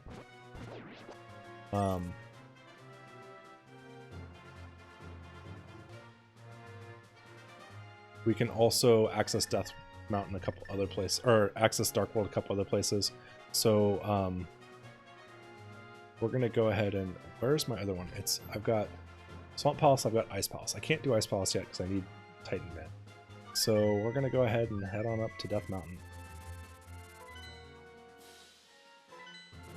This is a cave that's really easy to learn to do in the dark. Again, if you find yourself doing this in the dark, then that means you're out of logic, but sometimes it can give you something helpful to help you, like, let's say this gives you bow and arrow. It means that there's probably another bow and arrow somewhere else. And it also means that bow and arrow isn't going to lead you to the lamp. But it can give you a chance to start, like, being more efficient. Things like, let's say you needed a bow and arrow to complete a dungeon that doesn't require the things. Like, there's just little things that you can do where if you do things that are only mildly out of logic, it doesn't end up messing you up too bad. For me, that was an in logic check, but anytime I have flute or glove and it's time for me to come up to Death Mountain, if I don't have the lamp, I don't let it stop me. Because you can find some cool stuff up here. There's a lot of item checks. Maybe it's a sword upgrade. Maybe it's a glove upgrade, something you're not supposed to have just yet, but that makes your life better. Need that first. Alright, so let's check to see what's inside a Spectacle Rock. We do a check inside just to see if we need to work our way around. Not. Spectacle Rock on top and inside are both trash, so we're going to go ahead and check that off. Even though the auto tracker is going, there's just not any reason to check it off ourselves. Or to let the auto tracker check it off. There's no reason to spend the time going and collecting the item when we know it's just trash. While we're up here, we're going to go ahead and collect this. And we're going to go do a couple of checks in Tower of Hera since we're standing right here next to it.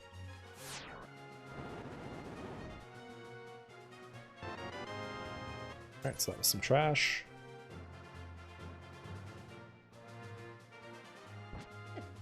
Oof. Hate those guys.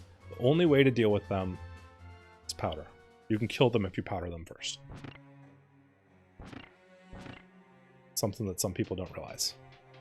Took me a long time to realize it, in fact. Okay, there's map there.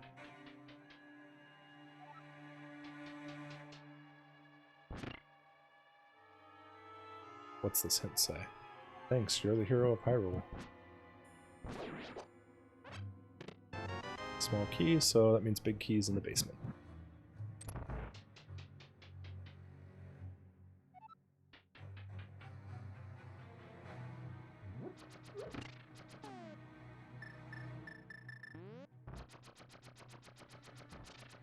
A fun little trick. I'm now invulnerable.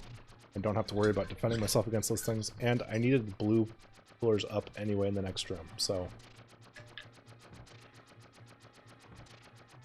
might as well do this and just stand here and take 0 damage and not feel any stress. You know, just the way it seems like I should do things. Happen. Let's check. Am I losing any streams or any? Not losing any. Not losing any frames, so that's fine. Also raising those up right there, just it makes that shorter right there. Now I need magic to be able to light this up. Oh no, what am I gonna do? Oh, here's what I'm gonna do. Get a full magic there.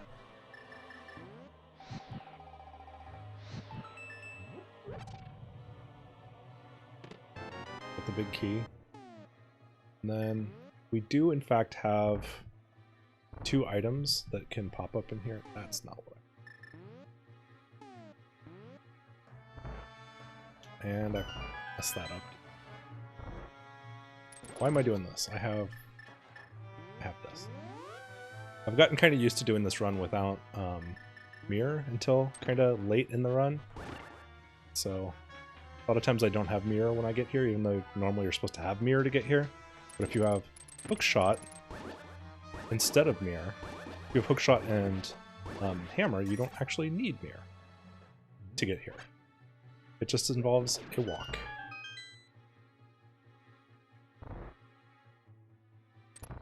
So in this next room, we're gonna take advantage of that whole walking along the bottom thing like we did in Mini Moldorm. Yep, you can just walk right along the bottom there. No reason to mess with all that stuff.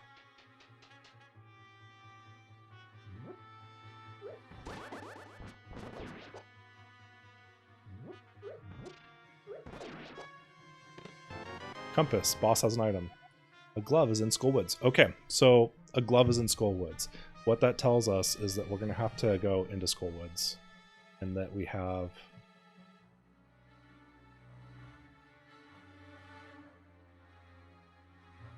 See, it's not letting me add notes to this. Alright, so it means that we're going to definitely go into Skullwoods. Now, I have hookshot, so I could hookshot across this. But I can also bomb across it, which is what I'm about to do right there. That's a pretty easy one to learn. It takes some practice, but it's not too hard to learn. And it can save you a fair amount of time. Like, sure, you can mess up, like, as you first are doing it, you're going to mess up a lot. It's going to add so much time to your run. But, like, I don't even remember which of these holes I'm supposed to jump down to get to that item. And if you hookshot, you do have to fall down. Like, you can hookshot across to get the item, and then you have to fall down to the layer below. So, alright, let's see if I can kill him without falling off the side. Remember if it's 2 or 3 hits. 2. Okay. 2 with Tempered Sword. What's my item? Crash. Well, alright, so we didn't get any good items in here, but what we did get was knowledge of where we need to go next. So after we're done on Death Mountain, we are going to Skullwoods to get that glove. That'll open up a good chunk of the game. At that point, we'll have access to almost everything.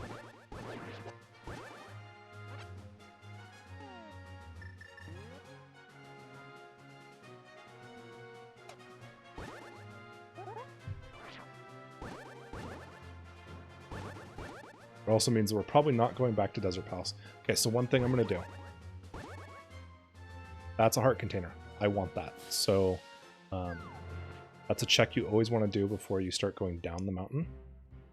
Because sometimes you just check that off and are like, yep, definitely not going to go through with it. After I do Spiral Cave here, we're going to do just a couple of other checks, and then we're going to head straight to Skullwoods. And we'll have to come back here later on, because my glove is not on, turns out.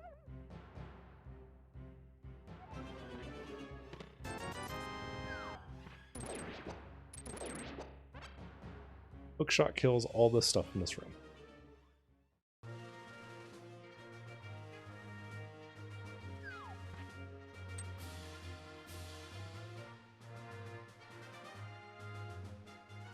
This, though, is going to also tell us what we need for Turtle Rock. So we can see if Turtle Rock is going to be in logic or not. Actually, we can't, because I don't have the way to get to the Dark World. Never mind.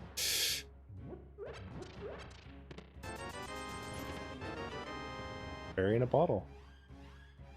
Finally got our first bottle, which means that I can check Sick Kid at some point. I'm in that neck of the woods again. Alright. The cave down below is an easy one to miss. Some people just don't catch that.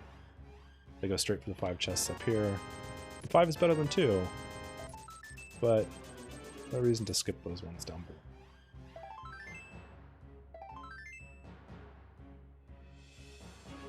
So I'm still learning bomb jumps also.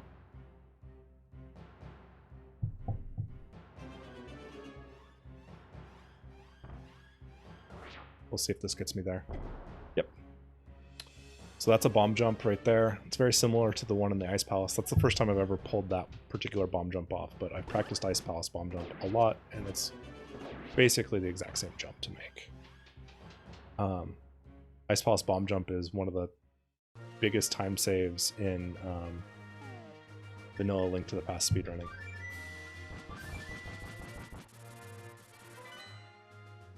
Okay, so Skullwood's fastest way to get there is this way, which means that we're going to go ahead and grab Sick Kid too. Whoa.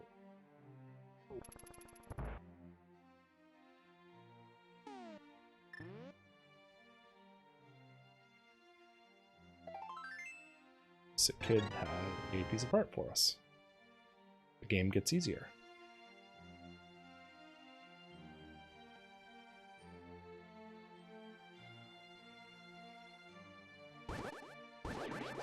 I've got 2 bottles now.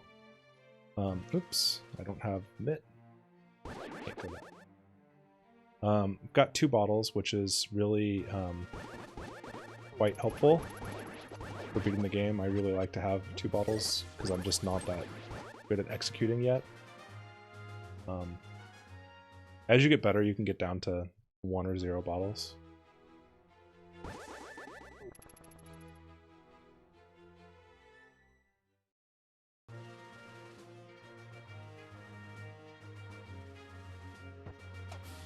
Alright, so here's some Dark World access. If I had mitt, I would have just been able to come from below.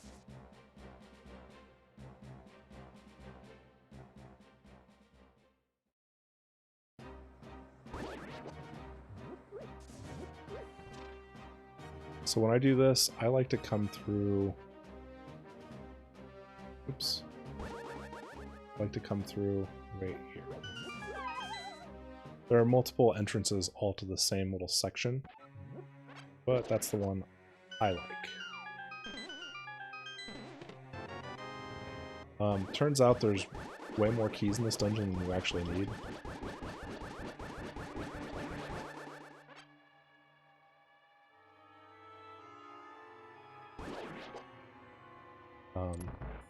Bomb jumping is the easiest way to get to that chest too, just so you know.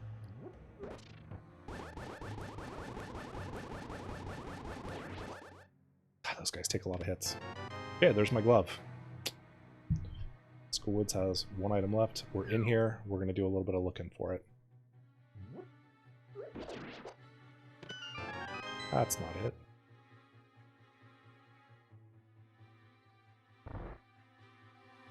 So notice I have 1 key right now. That key should be used to get that door up there open so that I can get out. But why would I do that when I can use a wall master instead? So I'm going to let this wall master grab me.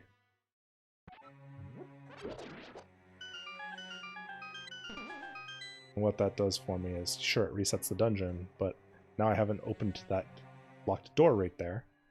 And instead, I've got a spare key floating around.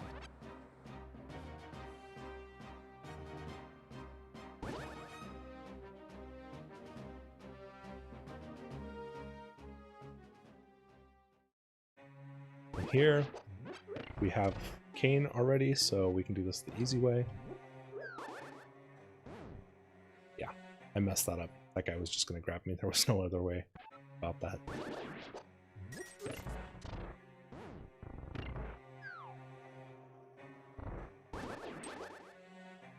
Slow down, room. Slow down.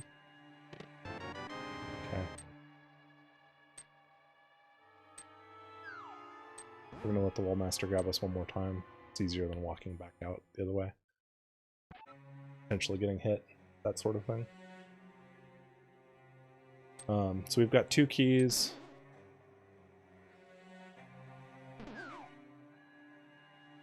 There's 1 in here.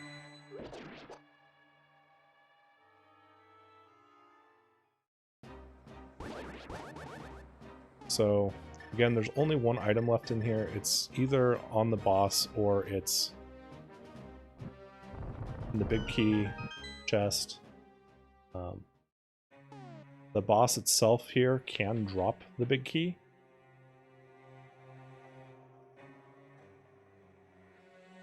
I've seen people be able to lift a pot there. Guess I was wrong. Maybe they were picking up something else.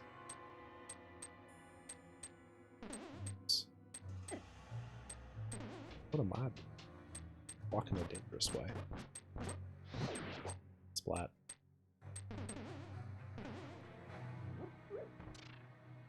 guess I should probably be careful with my... I do need a fair amount. Okay. My other items right there. I'm done here. There's no reason to go fight this boss. Unless I need a pedestal, which we're actually going to verify here real quick just to make sure that there's nothing on it since I'm right next to the pedestal. And I guess if I do need a pedestal, I'll come back into Skull Woods. Finish it, obviously. But I probably don't need pedestal, and we're going to verify that right now, right at the exit. I go fast. Those are boots. There's a good chance that's a go mode item. So I'm going to go ahead and... like, Big Key can be on... in Ganon's Tower can be on something that you have to smash into. So we are going to go ahead and beat this boss. This, unfortunately, is the most annoying boss in the game.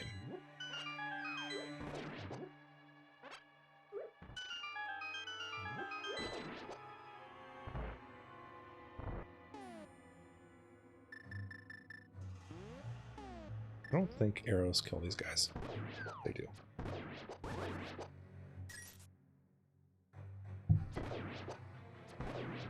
Okay. Saving a little bit of magic.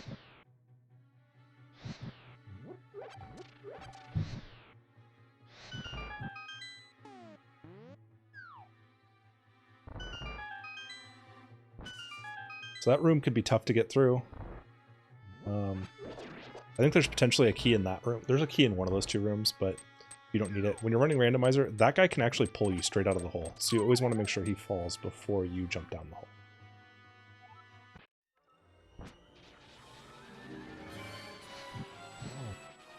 The reason this guy can be so annoying is he, if you hit him and then he goes into spikes afterwards, it doesn't actually damage him.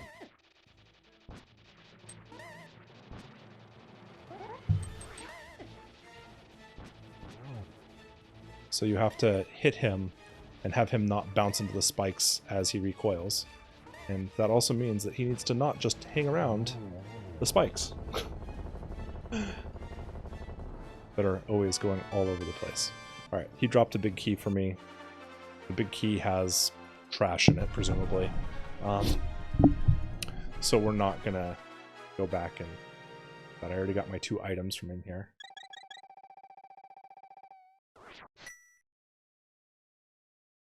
Presumably the has like map or something in it, and we can verify that right there. Nope, it has compass. Okay. So that's all taken care of. While we're in Dark World, we're gonna go ahead and get half magic, since it's gonna be super helpful.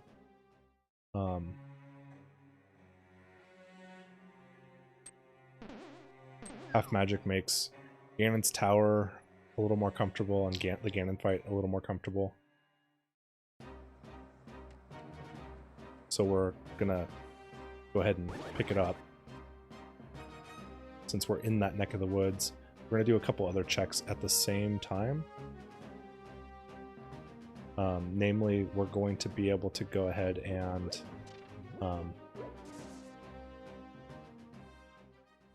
do Graveyard Ledge. So we'll be in that neck of the woods. Actually, I can go this way. I got the Titan Mitt now. I don't have to do the thing anymore. I could go around the long way. Worked out nicely.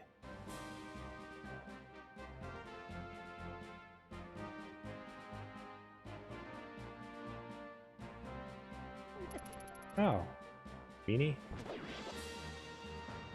So yeah, there's a good chance that I'm going to be... Like, it's a non-zero chance, at least, that I'm going to be fighting, or that I'm going to be needing boots. It's a little sad to know that they are, in fact, on a on the pedestal, but that's life sometimes. Sometimes you just gotta live with the fact that you're not gonna have boots for an entire run, potentially. Sometimes, or you're gonna not have the boots until the very end of the run. I think I'd rather not have the boots the entire run, then not have the boots until the very end because it's on pedestal like this. Because if I don't have to go do Desert Palace or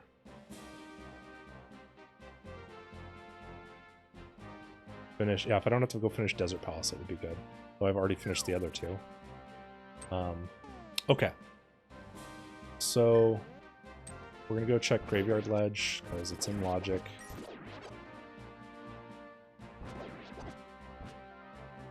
As far as go mode items go, we don't know what we need to get into Mire, and we don't know what we need to get into Turtle Rock.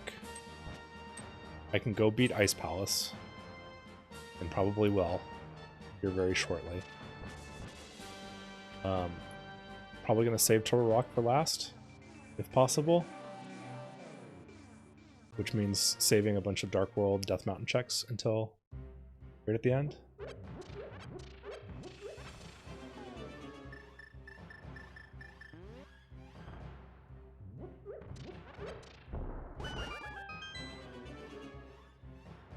Bombs. Crash. Alright, other things that I can do while I'm over here. I can do Smith Chain.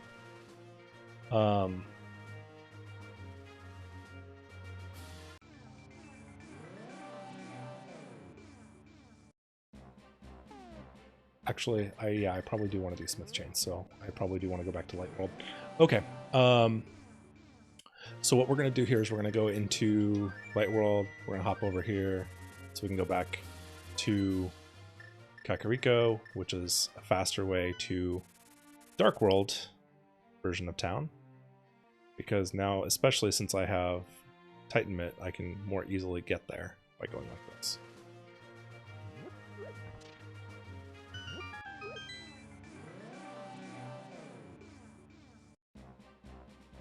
And we're just going to take care of the Smith real quick here. This probably isn't the right thing to do. The right thing to do is probably to go check Mire. Just because Mire is a dungeon that's required, and I might have everything I need to get into it.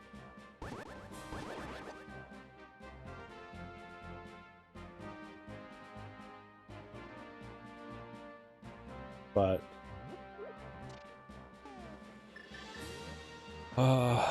we have a couple checks over here, and Mire has like almost no items in it. And I do need Ice Rod at some point. I don't want to go into Turtle Rock without Ice Rod.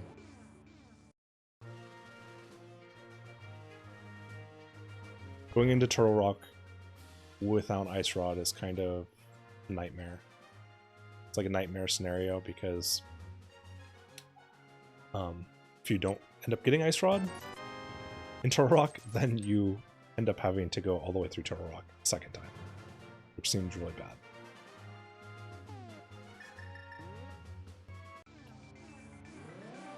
So it's called Smith Chain because there's a whole bunch of stuff we can do in a row.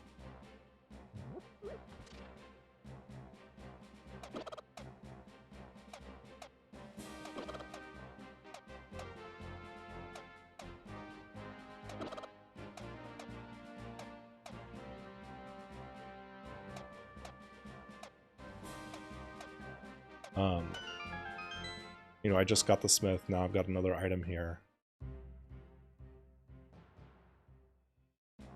Downtown is empty.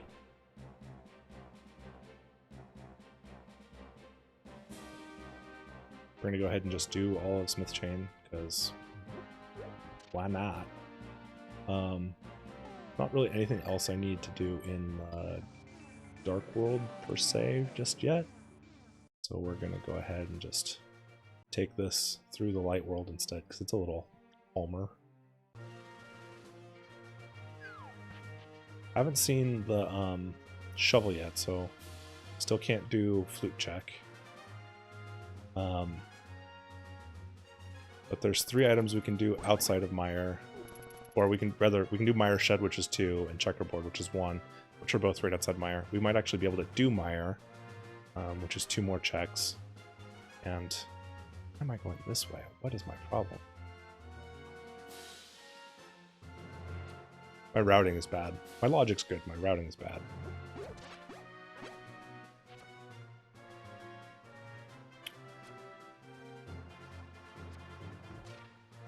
So we can come through here, give Gary his lunchbox. It has nothing in it, and then we're immediately going to flute. We're not actually going very far with the flute, is the funny thing. Just going here.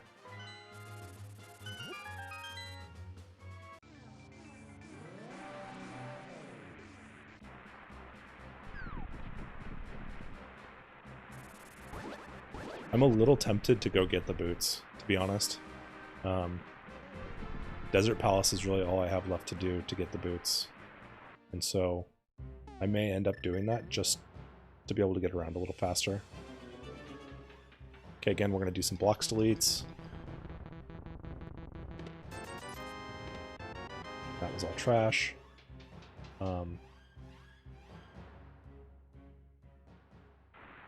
Turns out if you have flute but not glove, you can in fact... if you have flute and mirror...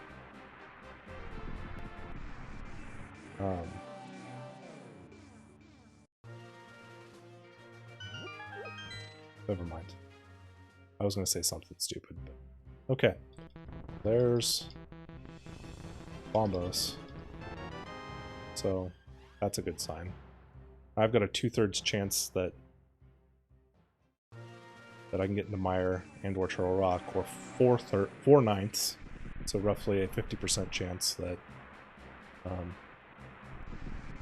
that I get into both of them.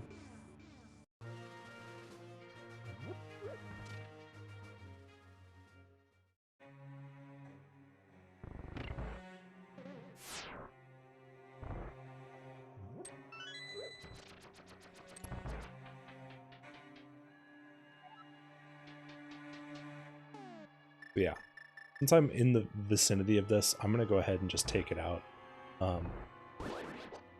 Only adds a minute or two to my time, and I might cut a fair amount of time out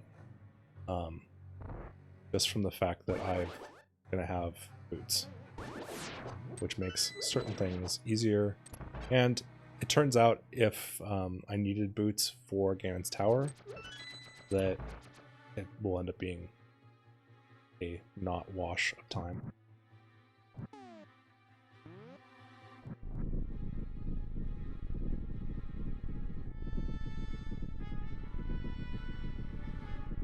I love the CD quality audio that we get in this. It's just kind of fun. Alright, so I actually am probably going to fight this guy with sword, because I'm just faster at it. I'm pretty bad with the bow and arrow, turns out. And it's a pretty painless fight with tempered sword.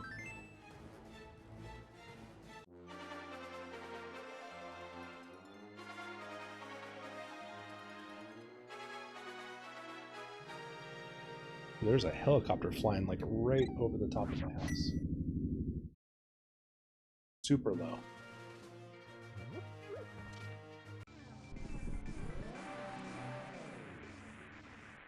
Alright, what do we need to get in Mire? Bombos, okay.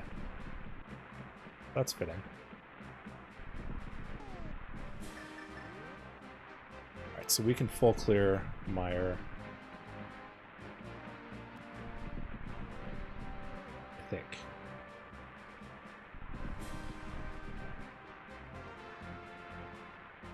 Yeah, we can full clear Mire.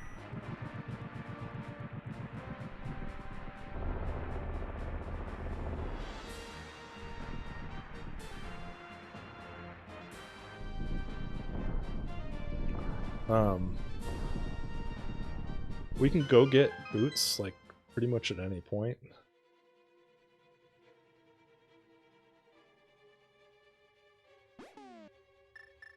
But I don't really need them for this dungeon, because it turns out big key chest, as long as you have hookshot, you make it.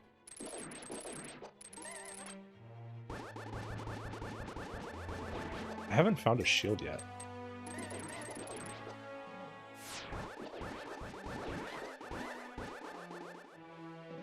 A little awkward.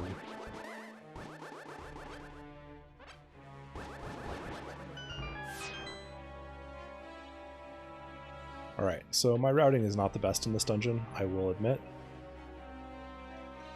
But I've gotten halfway decent, and it's gotten better.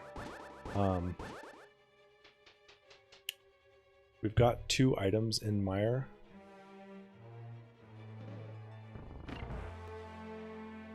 So we're going to check them.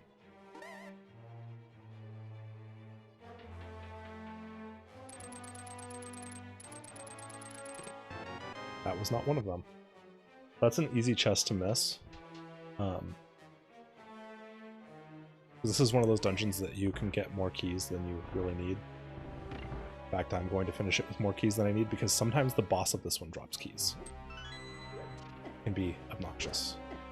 Ow!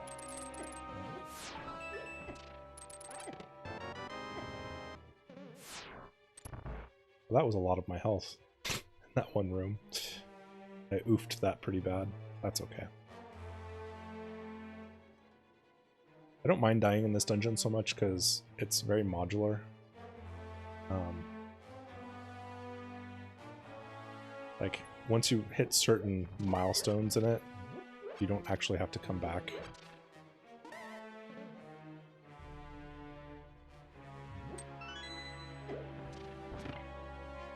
It's not quite fast enough that time.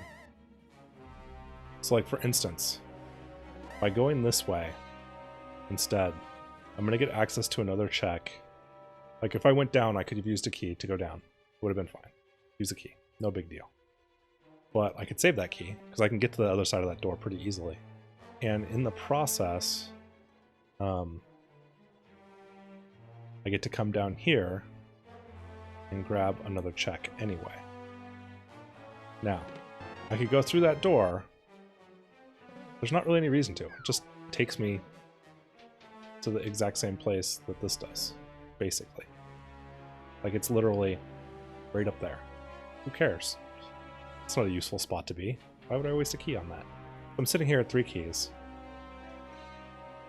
Added maybe 30 seconds to my run. But now I absolutely do not care if the boss drops a key. I can get everything.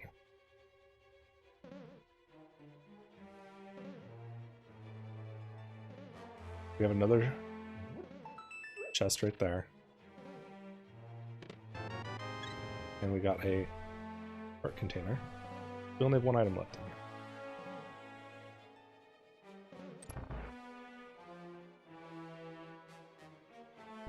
That guy's got a key for me also.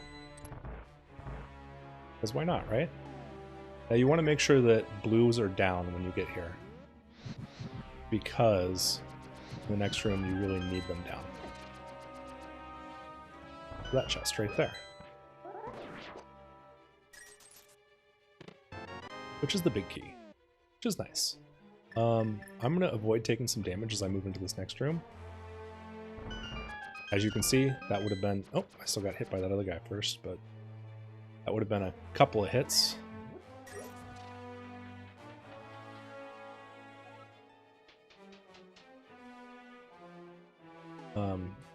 Shortcut I learned the other day is I can go that. You don't mess up like I just did.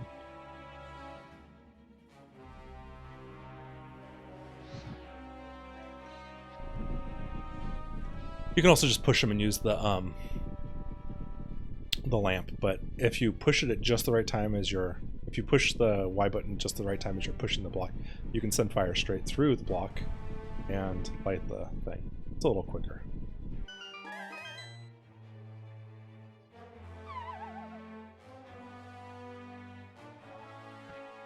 Okay, what do we got? A key. Alright. So, like a 50-50 shot that the boss has an item.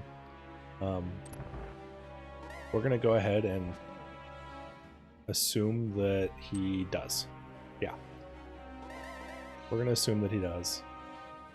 I don't have powder, so we're just going to hope I don't die. And if I do, then we'll go get the big chest first. But usually you should make the assumption that the boss has an item. If you know that there's 1 item left. Just because you're gonna beat the boss, so you might as well go beat the boss, unless it's something that's going to take forever to get back around to. Ow. Not having a shield is rough.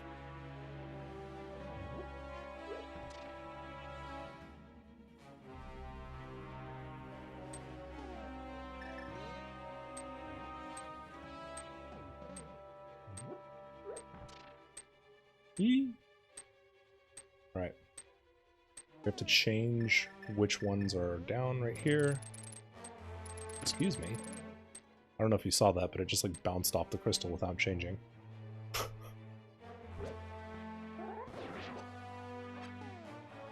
Okay, so right there is a little bit of a trap in that some bad guys come out of that hole pretty fast if you don't time it right.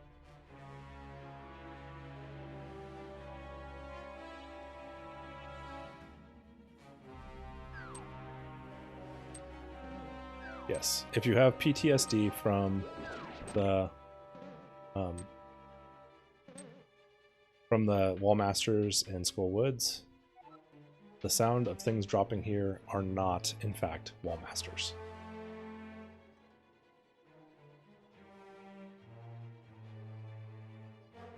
Got 30 arrows.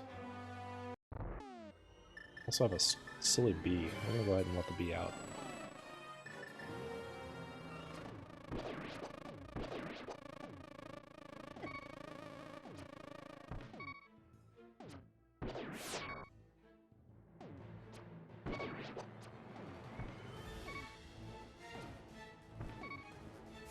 So I think I mentioned that I'm bad with the bow.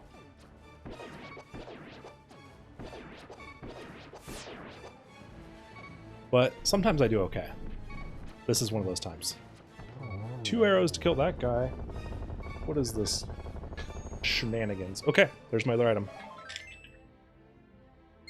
Means there was ultimately some trash in the big key chest. We're done with Misery Mire.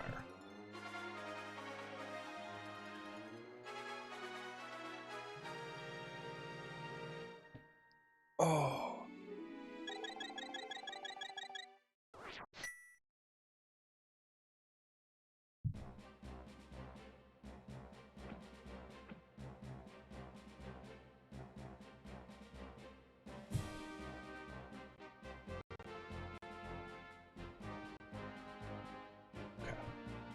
All right, so Misery Mire's done.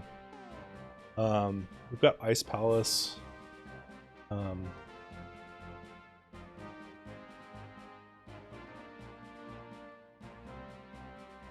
We've got Ice Palace left, and we've got Turtle Rock, and we've got Pod left.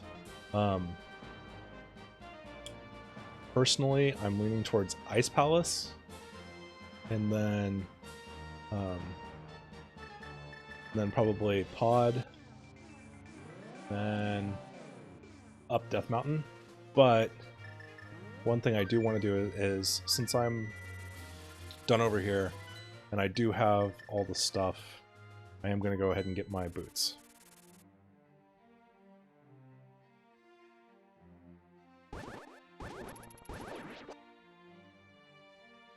My boots are going to speed me up quite a bit, make the dungeons a little bit better.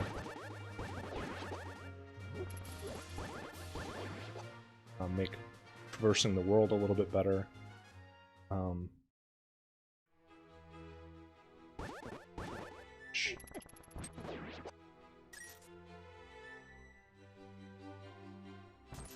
Go away. Oh, that's something. Away. What even hit me inside there? Oh, the soldier was inside there. I was like, what is inside there that hit me? Oh, I gotcha. Alright. Time to pull some boots out of a pedestal.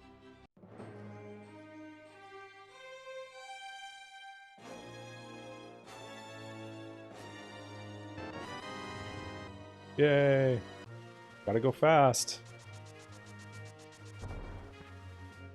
Alright, so at this point we're looking at doing Ice Palace. Fastest way to get there. And I actually want the whole heart container that I can get out of Desert Palace really easily. So we're going to do that too.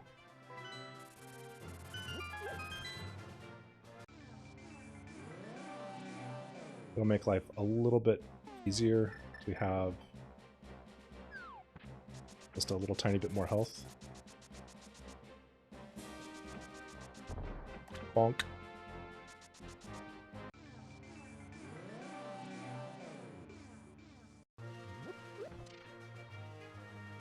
So I feel like that's a little faster than using the book.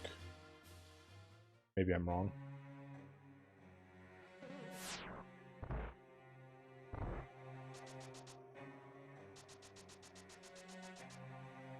Yay. Scooting along.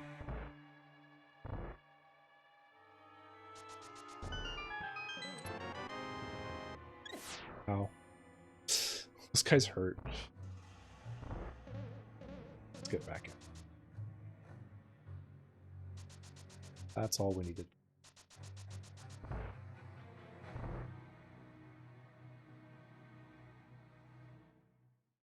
Desert Palace is empty. Now we can come over here and get Ice Palace. And unfortunately, since we're looking for Fire Rod, or Ice Rod, I think I'm going to actually go ahead and hit Pod first. Because if I get Ice Rod in Pod, or from Sahasrara, then I'm just going to speedrun the Ice Palace. If I don't, I am going to have to go search for items.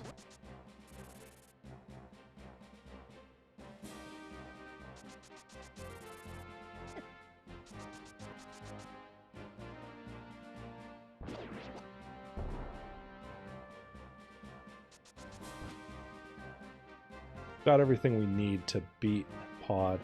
It's a dungeon that I have to beat, so we're not really out of the way right now.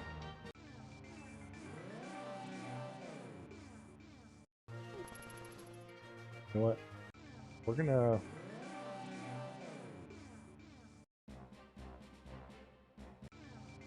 see if that gives me a little shortcut. Nope. Gotta go up a little bit more. This hopefully saves me a little bit of walking. Yeah. There we go. What you got for me? Crash. Oh well. It was worth a shot. Again, we don't want to go into... we don't want to go into Turtle Rock without Ice Rod unless we're sure it's in Turtle Rock. Because you need Ice Rod to beat Turtle Rock.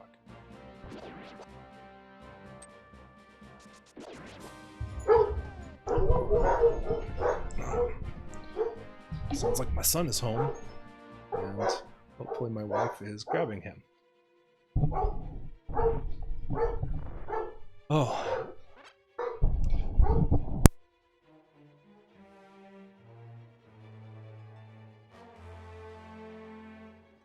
Okay, I'll be right back.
Well, apparently my wife did not tell me that she was headed out, so that's fun.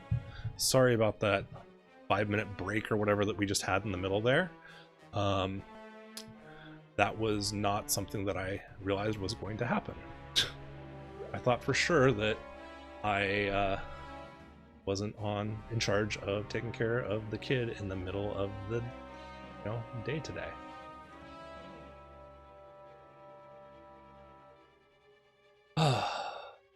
Such is life sometimes.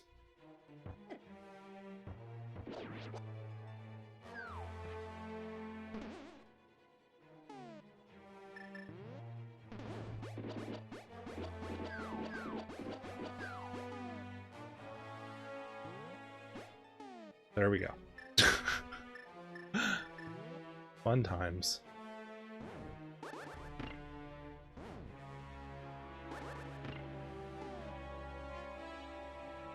Why did I just do that?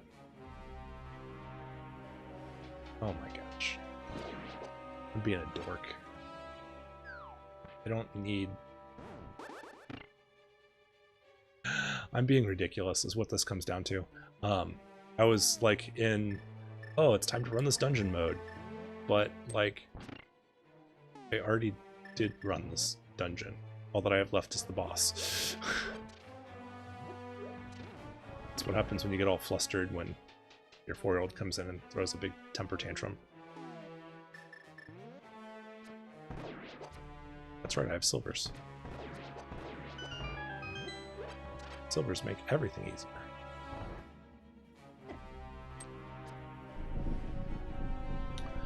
Okay. So, after this guy, I really only have 2 dungeons left. This is going to ultimately be an all dungeons run. It didn't have to be, necessarily. The Desert Palace and Tower of Hera both didn't have anything useful in them.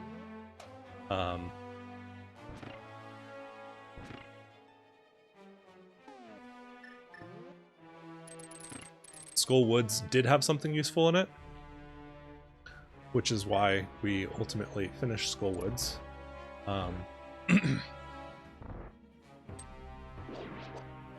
But the other 2 didn't really have anything useful besides giving us access to the boots.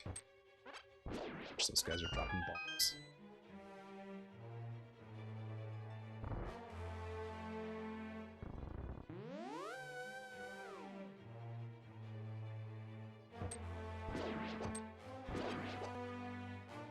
Alright, so this guy takes a bunch of hits, and then takes a bunch of hits with the hammer. 3, 4, 5, 6, 7, 8, 9, 10, 11, 12, 13, 14, 15, 16, 17 or 18 hits, and then he takes a bunch of bow shots for 1 silver to the face. Come on, Ice Rod. Give me the Ice Rod. I want the Ice Rod. Want. Not the Ice Rod. But pod is empty.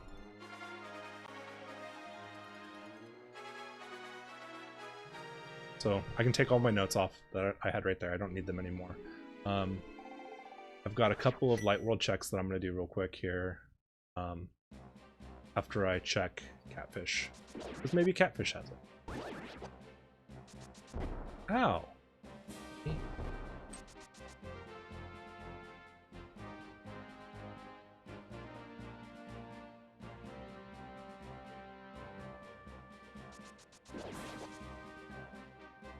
Alright, so Catfish is kind of isolated, but again,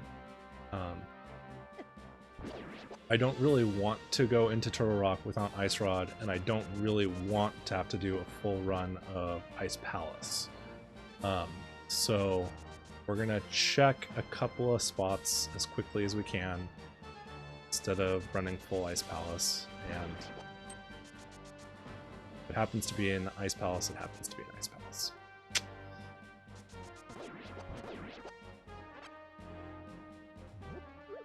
Yay, we don't have to swim and go around anymore.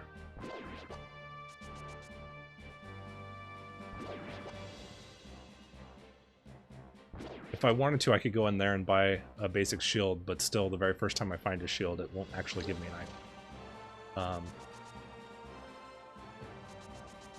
So there's not really any point to it. I can just continue living with not having a shield, since ultimately I would love to have mirror or... Hold on.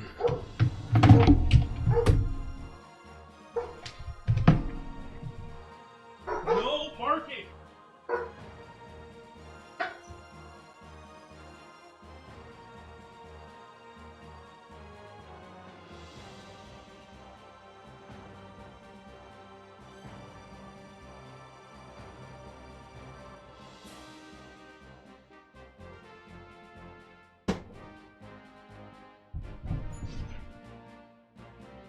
How many more interruptions do you suppose that I can have in this small, short period of time?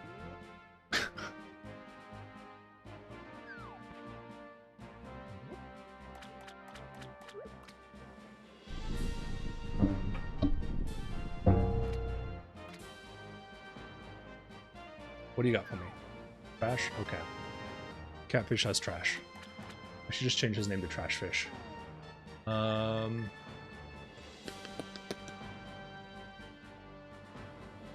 Yeah, we'll just go this way. No, we won't. We're going to... I don't actually need Dark World access for this now.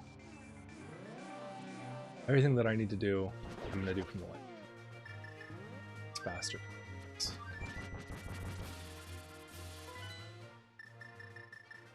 Alright, so, again, I just am going to keep saying it over and over. You don't want to go into Turtle Rock without Ice Rod unless you're sure that it is, in fact, in Turtle Rock. Like, worst case, like, the absolute, like, worst case, if that happens, is that you go into Turtle Rock without Ice Rod, and then have to do all of Turtle Rock, and then you go, oh, I can't beat the boss because I don't have Ice Rod. And then you turn around and have to go find Ice Rod somewhere else, and then come back through, and then redo basically all of Turtle Rock again. Seems miserable. So, a lot of times I'm going to go into a dungeon and just hope that the item I need is in that dungeon, but Turtle Rock is not one of those.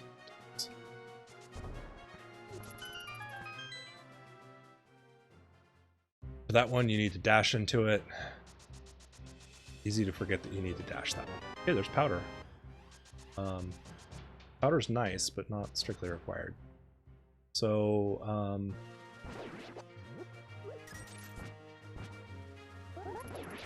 at this point, I think we are going to be looking at doing a full Ice Palace.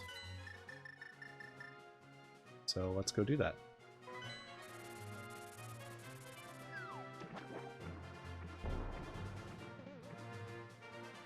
All right.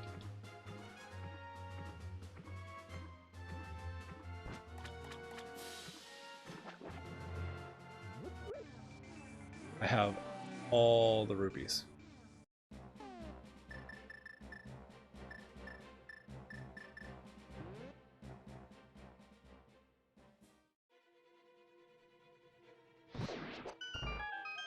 Heart containers and Misery Mire. That's helpful. I've already been there. So a lot of the enemies in this dungeon just die to one hook shot.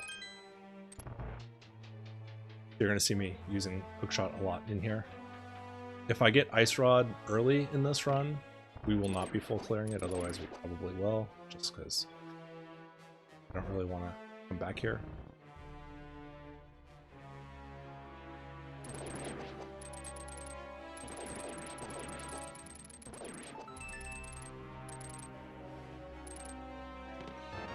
Bombs. So my first item in Ice Palace is bombs. So the other thing that can potentially happen here is that we can potentially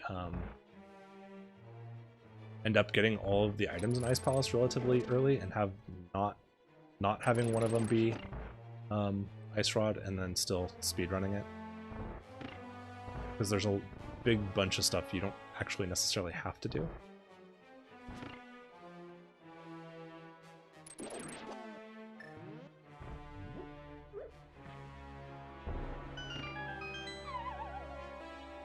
All right, let's see what happens here.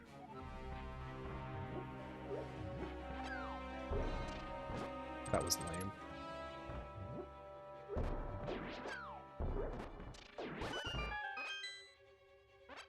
Okay. Cash is in the big chest swamp palace. Okay. Oh, we already did that and made that mistake.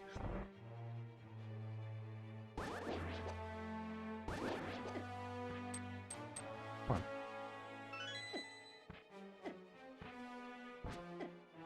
Come on.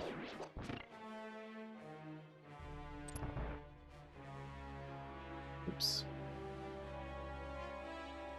Well, if we were going the speedrun route, that's what we would do. But there's 2 items left in here. I don't really want to potentially have to come back here, so just do this this way.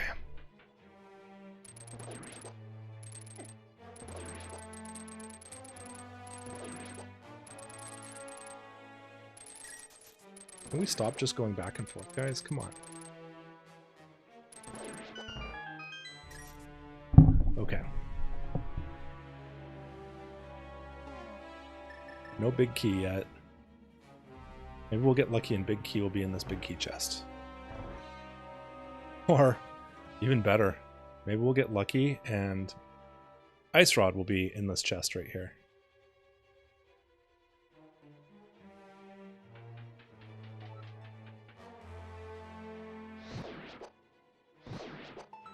Come on, ice rod or big key.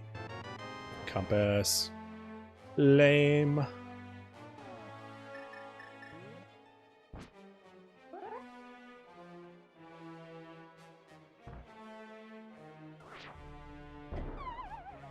Yeah. Sometimes you can bomb across there. I haven't managed to pull it off before. It doesn't save a lot of time, just a little bit. Got a key there. Button there.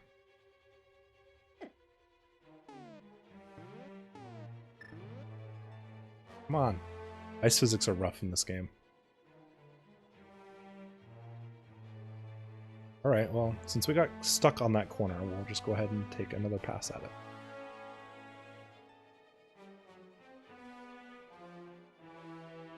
Like, ice physics are weird. It takes a while to get started, and it takes a while to stop moving. Okay, that's the second thing. I'm gonna go ahead and keep that fairy. There's one item left in dungeon, the Ice Palace dungeon.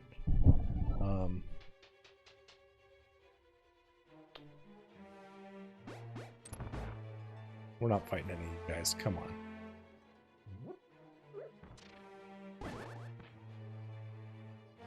That was a... Can we not keep just sliding into that single spot right there? Like, come on, ice physics. You have so much inertia on ice. It's really weird. Cache is in Mimic Cave. Okay, well, I think that means that we can safely say that we're not checking that.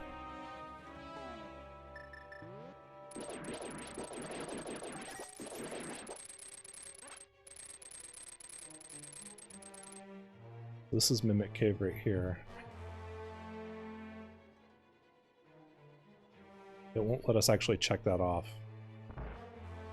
That's something I should probably talk to the maker of this tracker about, giving us the ability to be like, yeah, no, we're not able to get that since Hints told us.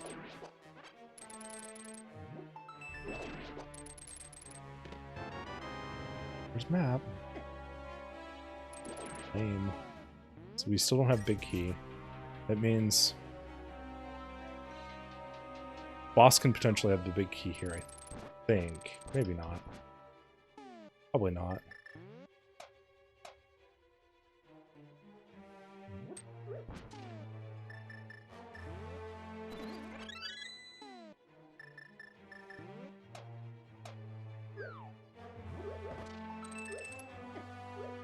Can we stop jumping? Come on.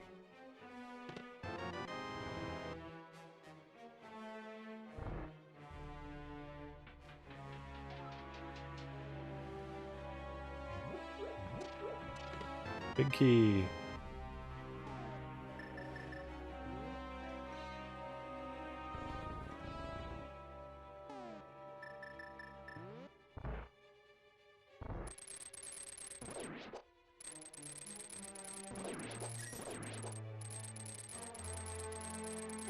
That's weird. These guys have such a weird hitbox sometimes. Come on. Come on.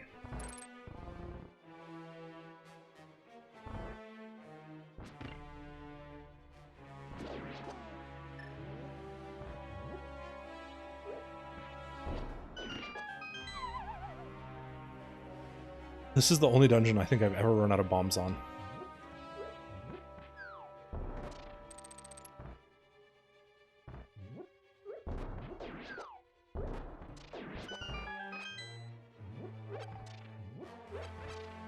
That's okay. I've got 7 left, and that's plenty.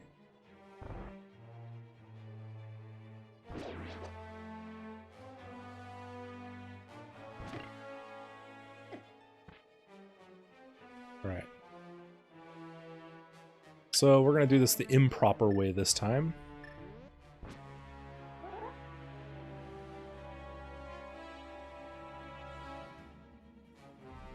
That should work. Hopefully. Nope.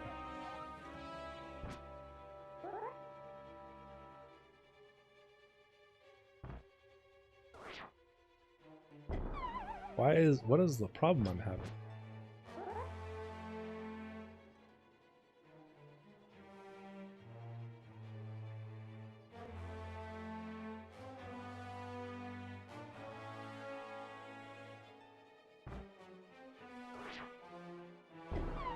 What the heck? This is...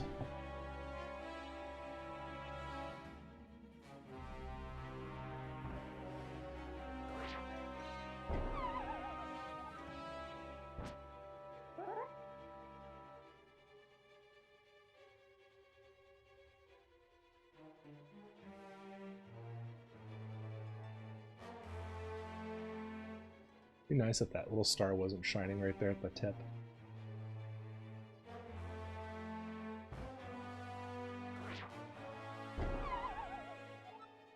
Am I getting too much gap? Is that what's going on?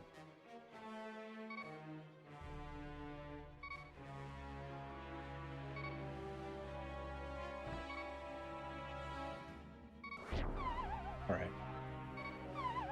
That was a mistake.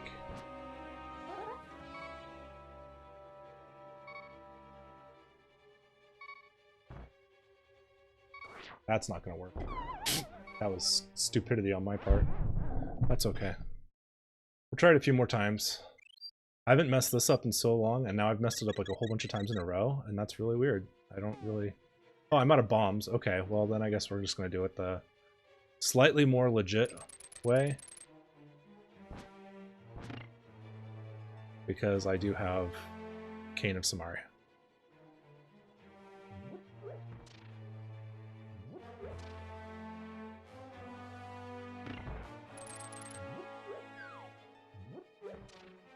Good thing I don't need any more bombs. I don't know how I messed that up so many times.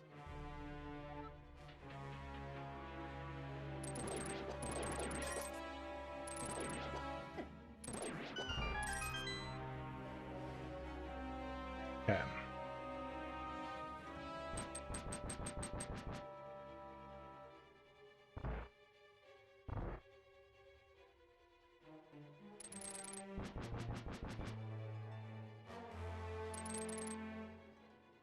There's ways to clip through the bottom corner down there. Yeah, like, come on. I don't know why I have so much sideways inertia when I'm pushing downwards. This is just super... Really?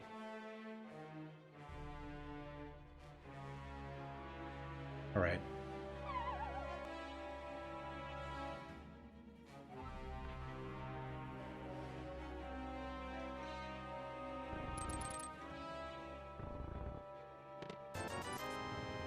Okay, so there was trash in here.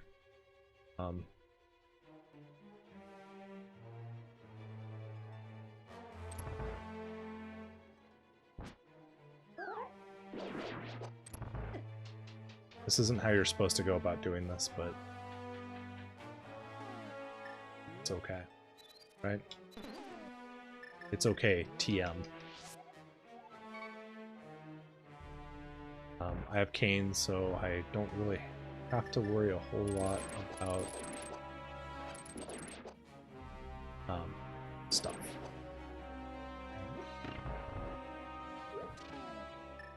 Way. Hey, Supersonica, how are you? Long time no see.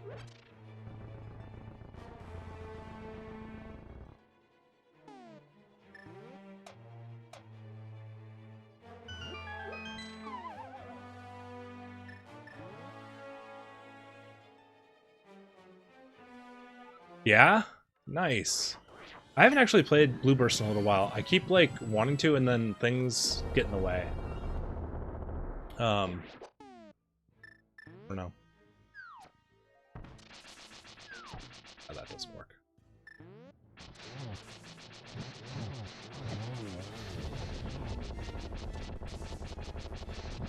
I haven't really spent much time trying Blue Burst on the new PC. I'm really... Of course he drops a key. So... I haven't really spent much time checking out Blue Burst on my PC, beyond just setting it up. So, like, I'm kind of curious to see if I have a lot less client lag in, like, graphical lag in the game, since, like, my laptop was pretty decent, but running through Wine, there's obviously a performance hit, and my new computer is quite a bit more powerful than the old one.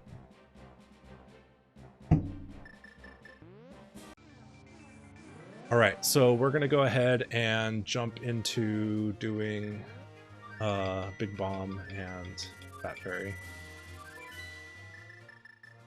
next, because again, I really don't want to go to Turtle Rock unless I know that the Ice Rod is already in it. I don't want to have to do Turtle Rock twice.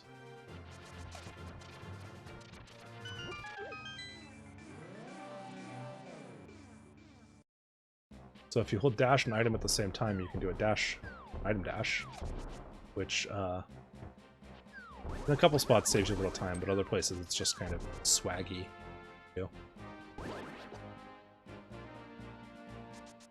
Like right here, you can be like, I'm gonna smash all those. Come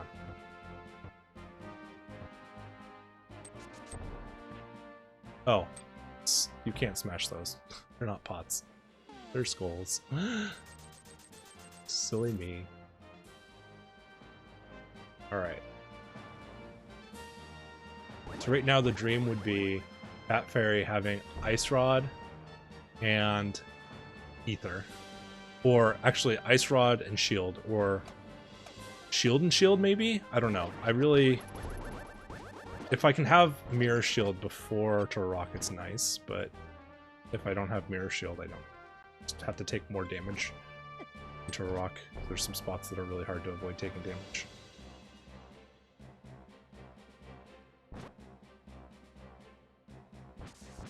But I guess Ice Rod would tell me where I should go. But I'm going to the same place either way. I'm going up to Death Mountain after this either way.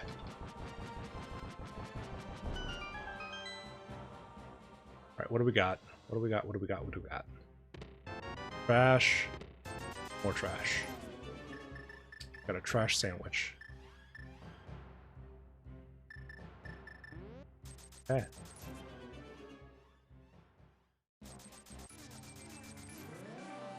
Burn a cave it is. Oof.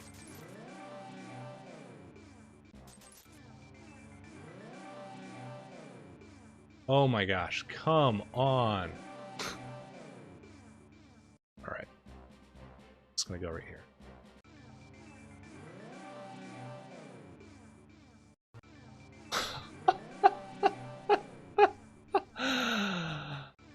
Oh my gosh. Alright. That's enough of that.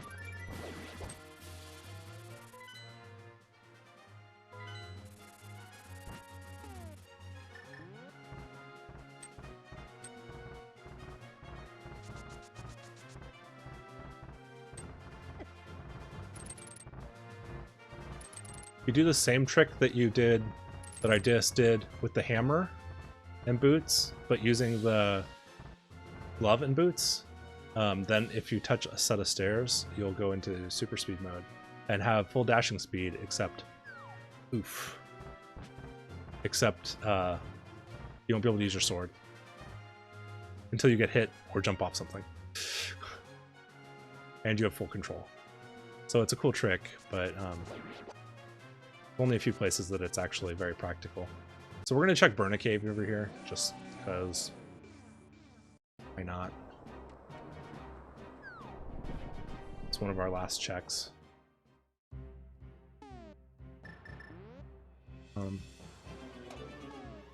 So when you're doing Burn a Cave, you want to go until you've got 8 hearts worth of damage.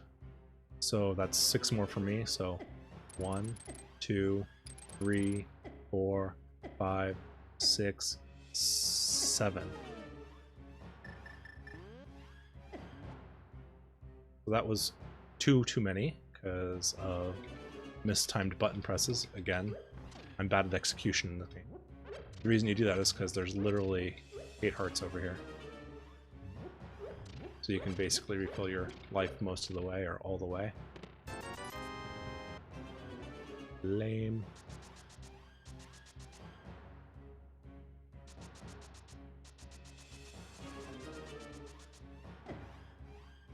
Alright, so I've got little tiny itty bitty bit of magic left, which is fine.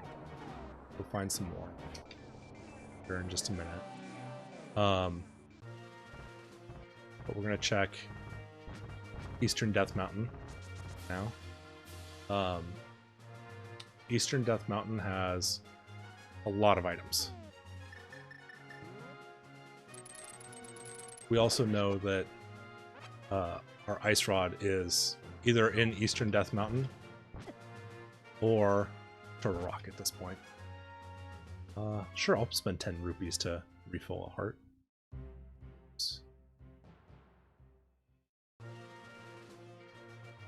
Oh, I'm still in the light world. LOL. Like, wait, this isn't what's supposed to be here.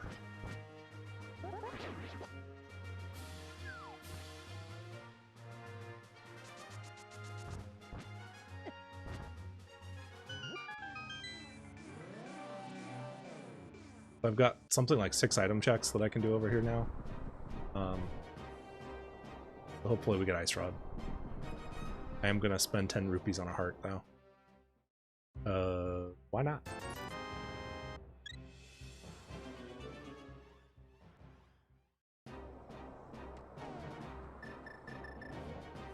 We're gonna do the whole deleting block trick.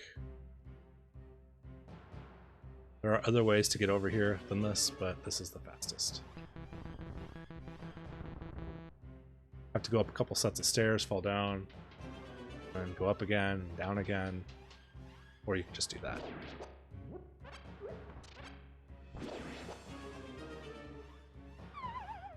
We'll do some block deletes over here.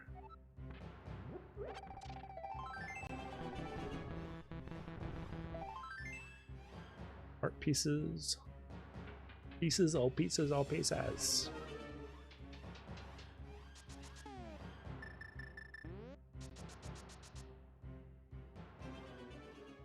Okay.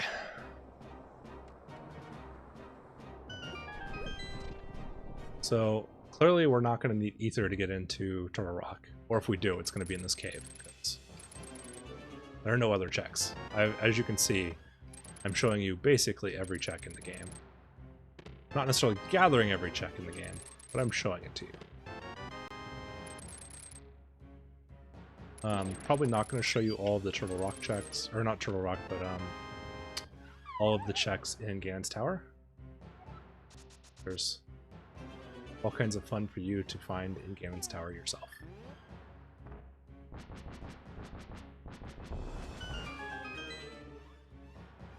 There's a big ferry up there, or there's some small ferries up here, if you need to catch any on your run. I don't really remember what was over here. I think it was a big heart or something. It was something we decided we wanted. Yeah, big heart. Cool. Okay. Ice Rod has to be in Turtle Rock. We're out of checks. Ice Rod has to be in there. Actually, it's faster.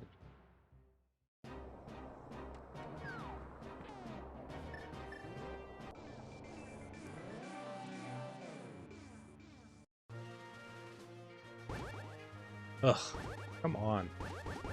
Out of the way.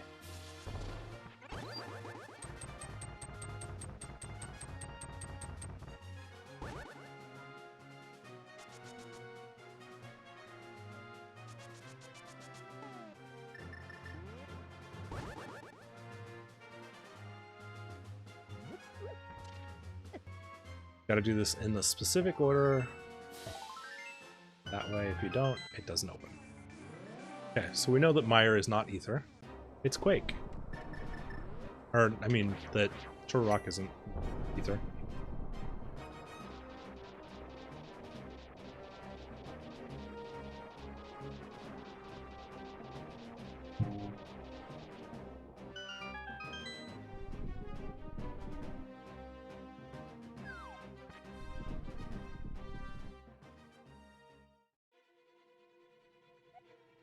Flippers in the Palace of Darkness. Okay, great. Super helpful.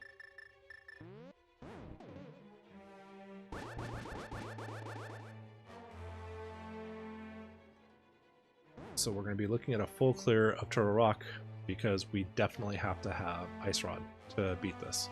And we're going to be hoping that we get a some shields.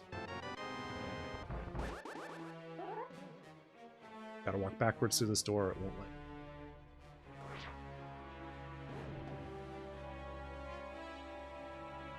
Now, there's one other thing we need on this floor, which is the 2 chests that are in here.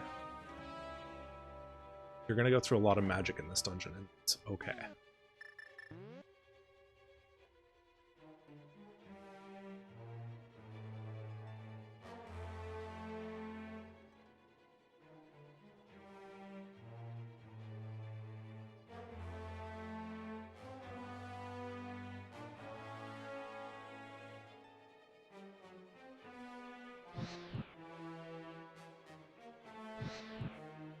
Okay, and over that way, and we got it. Now we just need to not have the door close, which is fine. Plenty of time if you use that route. We're about to get a refill on magic, so I'm just gonna add big key, back down.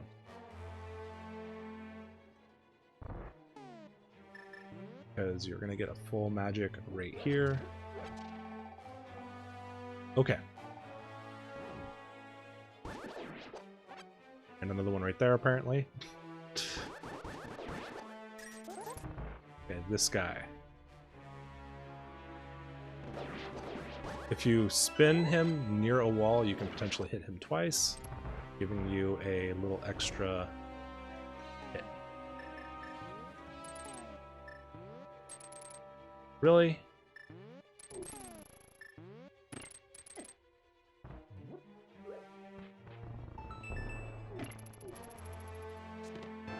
There's Ice Rod.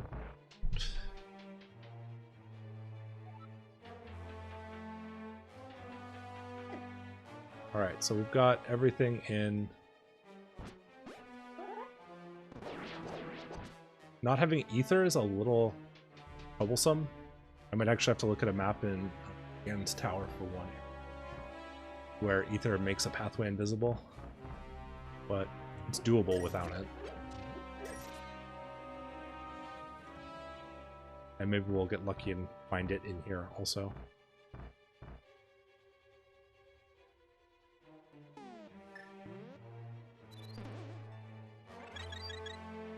I'm gonna waste some magic. I don't feel like taking a bunch of extra hits.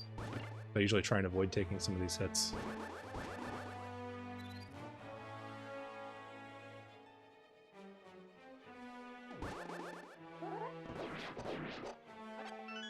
There we go. Easy peasy. Alrighty. Here. I got a shield, finally. Turtle Rock is my first shield. Watch all 3 shields be in Turtle Rock. Hilarious.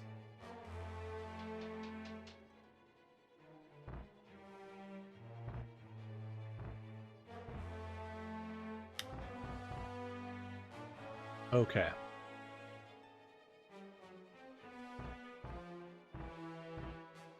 And now we're going to come here. In this room, I almost always take a lot of damage in. Did okay that time.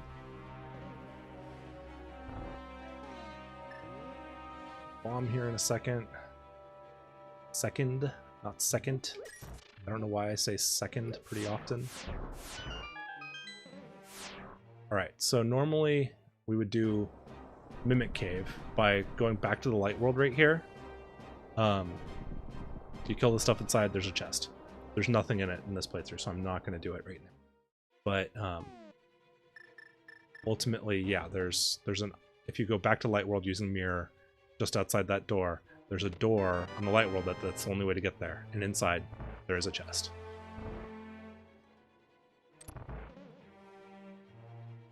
Alright. Approaching the end of this dungeon. We've got 3 item checks left. You can go off to the right, but all that's over there is some rupees, and no one cares about rupees.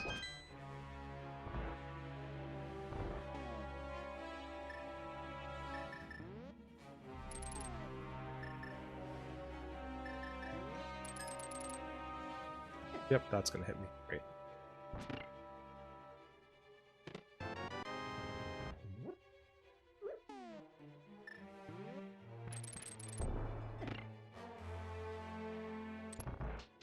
There are ways to not get hit in there, but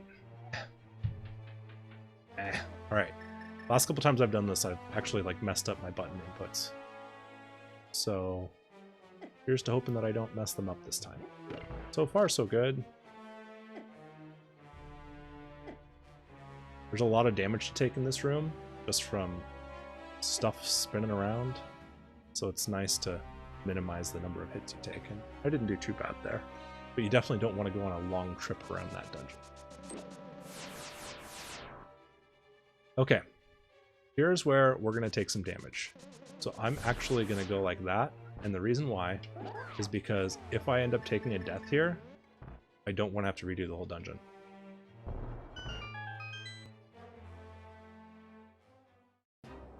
So by going like this, I can respawn halfway through. It's almost like a little checkpoint. A checkpoint before there were checkpoints.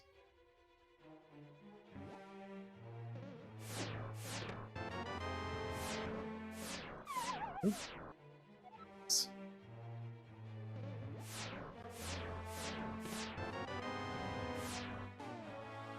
That's nice. Really crummy wonderful. Item nonetheless. Ether.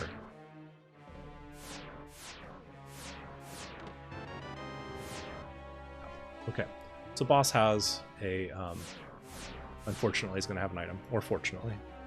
Doesn't really matter, I guess, at this point. I'm out of magic, which is fine. I'll get a full magic before I fight him. That's not really a big deal. No barking, Daisy! I'm sick of the barking!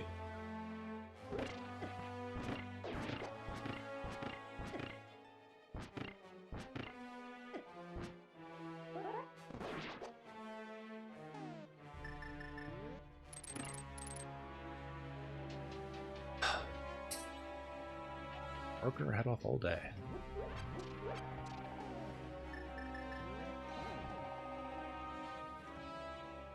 No barking, Daisy.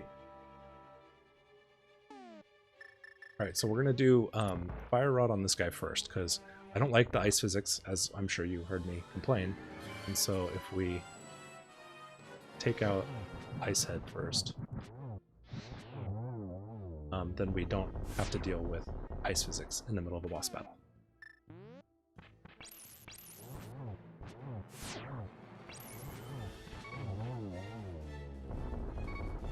Okay, so hopefully I don't take a hit here, but I do have a fairy if I do.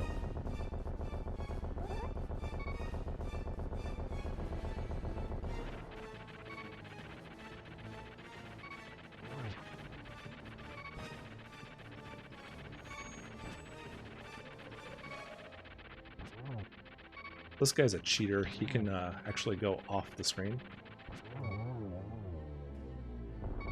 Not constrained by the walls.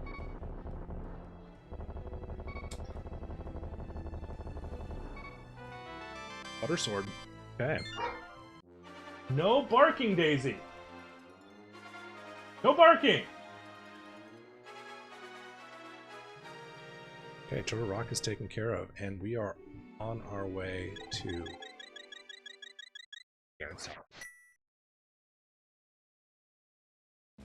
Ganon's Tower will hopefully find some better shields, but at this point, if we don't get a better shield, I'm past the part that I really like to have a shield for, so it's not the end of the world.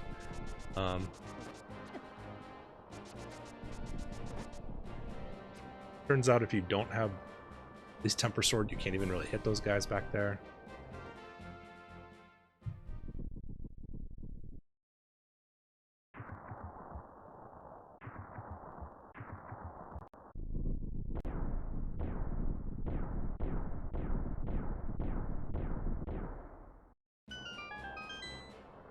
Alright.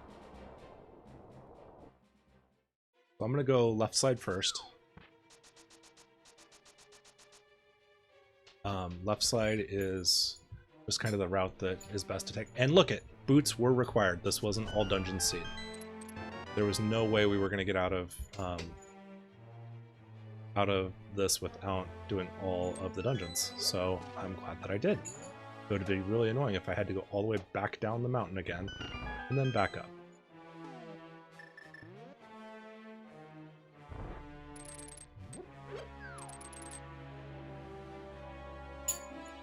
Okay.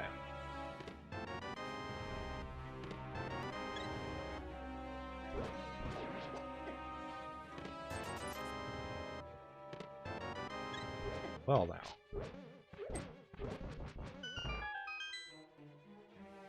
Was that him yelling? Yeah, was that him yelling? I heard my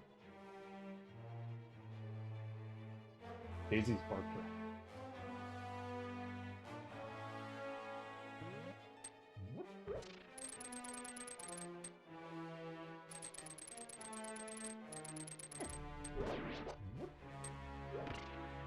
Alright, so there's one chest in there, and that's it.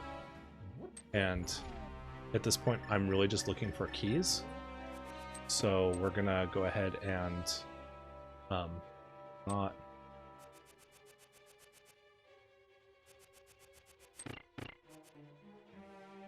We're gonna go ahead and not open that door, because, like, if all I'm really looking for is keys, there's just not really a whole lot of reason to spend a key to potentially get one key.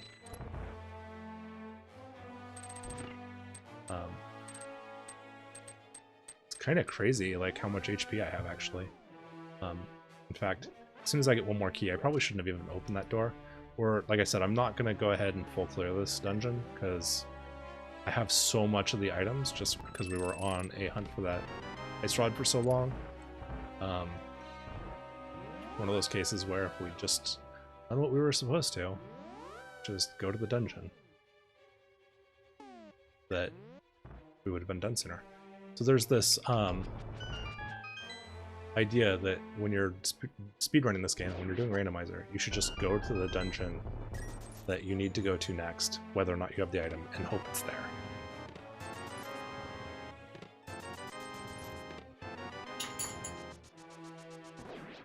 The potion will actually help quite a bit.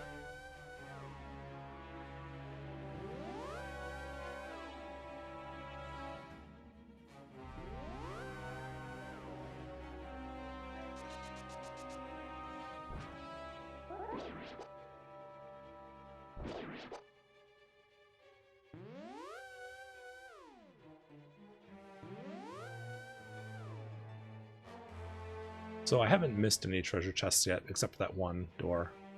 I've got big key, so this is I'm probably going to do one more check-in here, and then I think I'm just heading up. Because I do have ether, so I could get in there, and I could go fight Armos Knights, but I just, at this point, I think I've got one key. I've got one key. I think that's enough if I am going up this way. The chance it's not, but we're going to try it.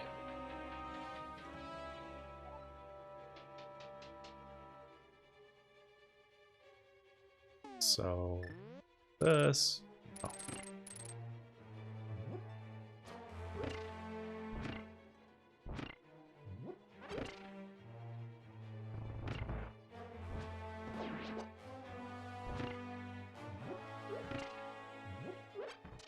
There's multiple paths through there. That's just the one I like. So we're going to take a couple hits here, and there's not really anything I can do about it beyond just take those hits.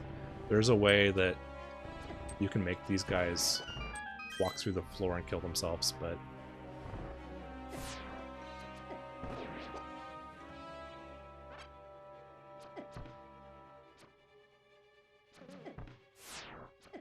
apparently those lasers can stop arrows. Come on, really?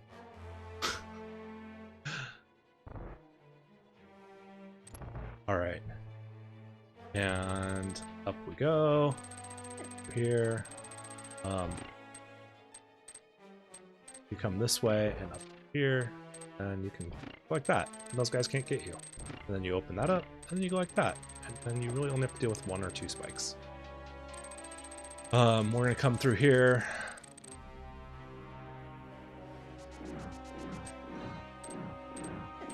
Oof. Wow, I got hit after I'd already fallen off. Aim. Okay. So we're gonna bonk over here so I can get a fairy, because we're not buying any potions this game, hopefully. So I don't have any potions. I only have a couple of fairies, so we're gonna just assume that that's gonna be enough. Alright. And we come through here. This is kind of where the gauntlet starts.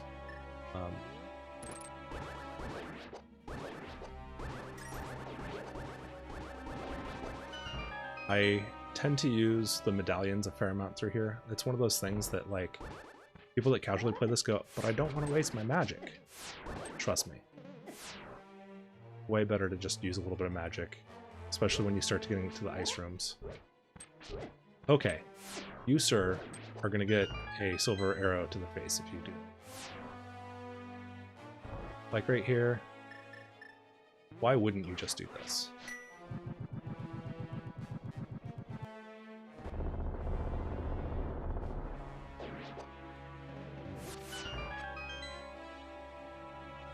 And in this room, why wouldn't you just do this?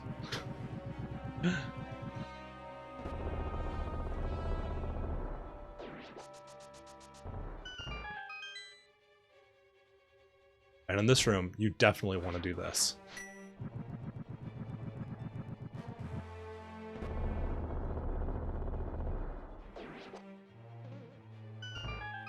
All right.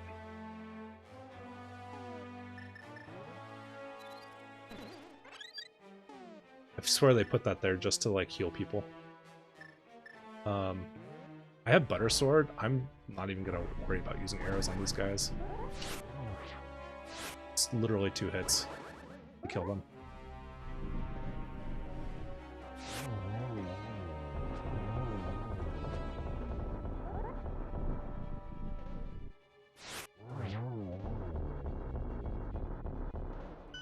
Sure, if you're fast with arrows, you might be able to do that a little bit quicker. But...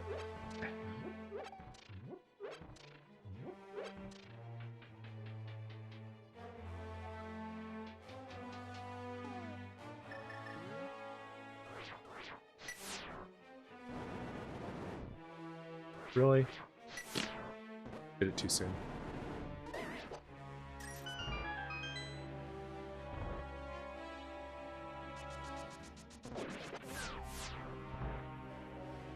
Do the same thing again here to these guys. And now we won't be using any magic until we fight Ganon. Actually, that's not true. We have to use some magic in this room. Hopefully we have enough.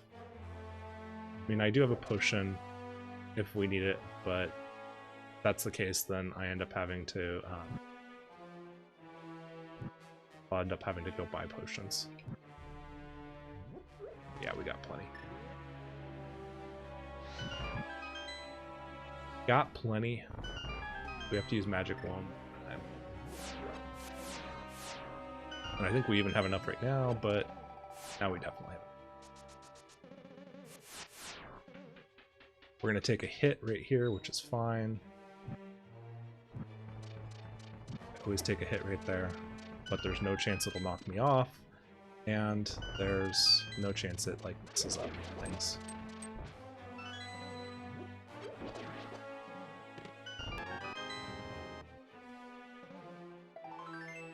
All right.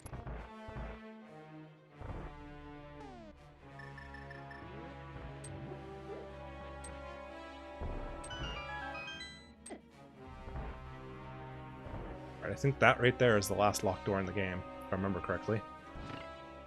I don't always remember correctly.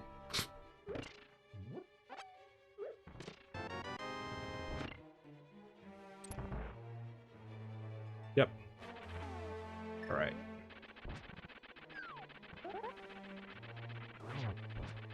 Two hits and this guy's dead.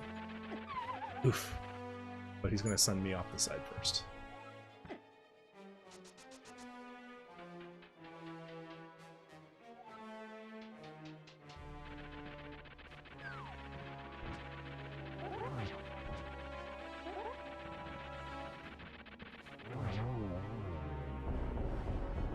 This is called Validation Chest. Okay.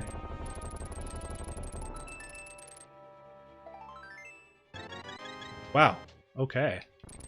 I got every heart piece. I think that's a first for me.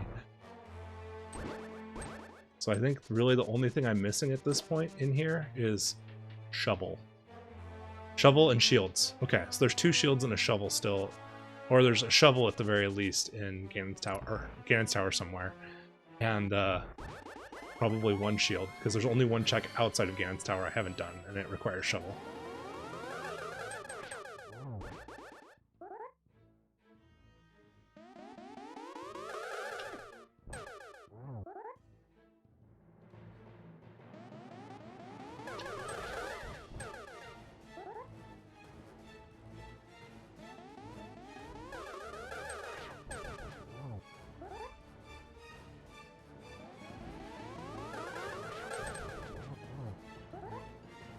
Bonus points. And he's down.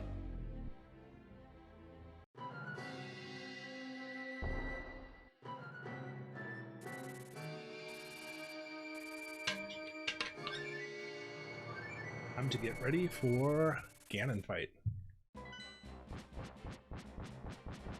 That's a buff bat. Like he's about to smash that. Look at that.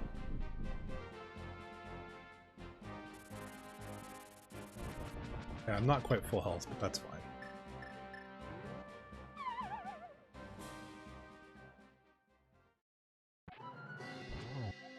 Enrichment Center would like to remind you that the companion duck will not betray you, and in fact cannot speak. Oh, is that a Portal 2 reference or something? I'll never play the first one. Seems like a Portal-y kind of thing.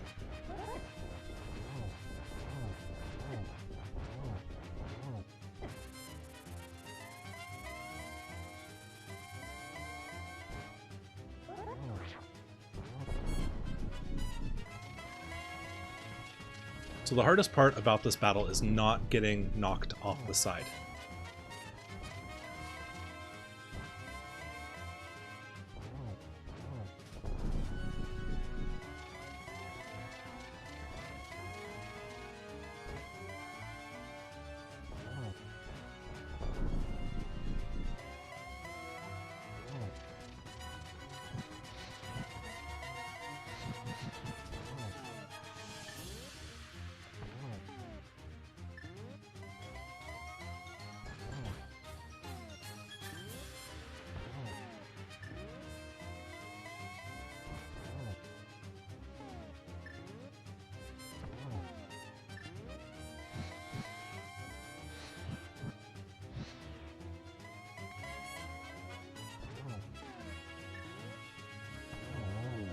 And that's the game. Minus a few checks that we didn't do in Ganon's Tower, because you just don't really... I mean, you might need to do them once in a while, but like the trick is really getting to Ganon's Tower, and then fully exploring Ganon's Tower is probably the most fun thing that you can do, I feel like. I don't know. But overall, not a bad run. Got him. So that's really ultimately how you run this, and why I chose to go everywhere I chose. Hopefully that gives you some insight on how to do this. I'll continue to upload these so you can see how I work my way through different sets of logic. It's a good run. Definitely a fun game to run. It's a little different every single time you play it, so if you're a fan of Link to the Past but you're even a little bit tired of it, it's pretty easy to go do.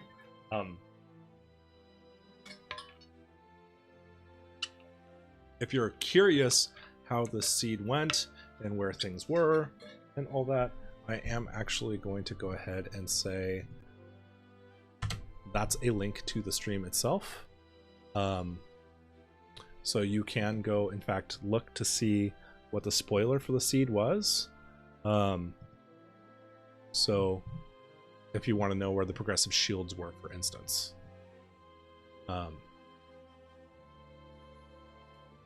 It looks like there was one in the light world in... Let's see here.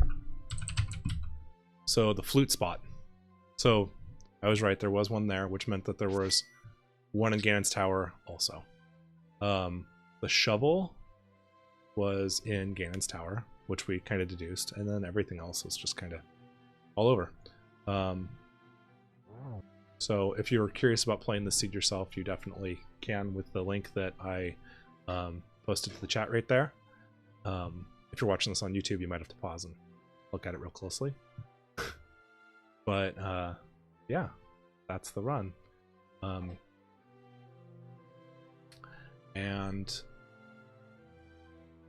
we're gonna go ahead and end this run, but thank you for visiting with me, and we'll do another stream sometime soon. Take care.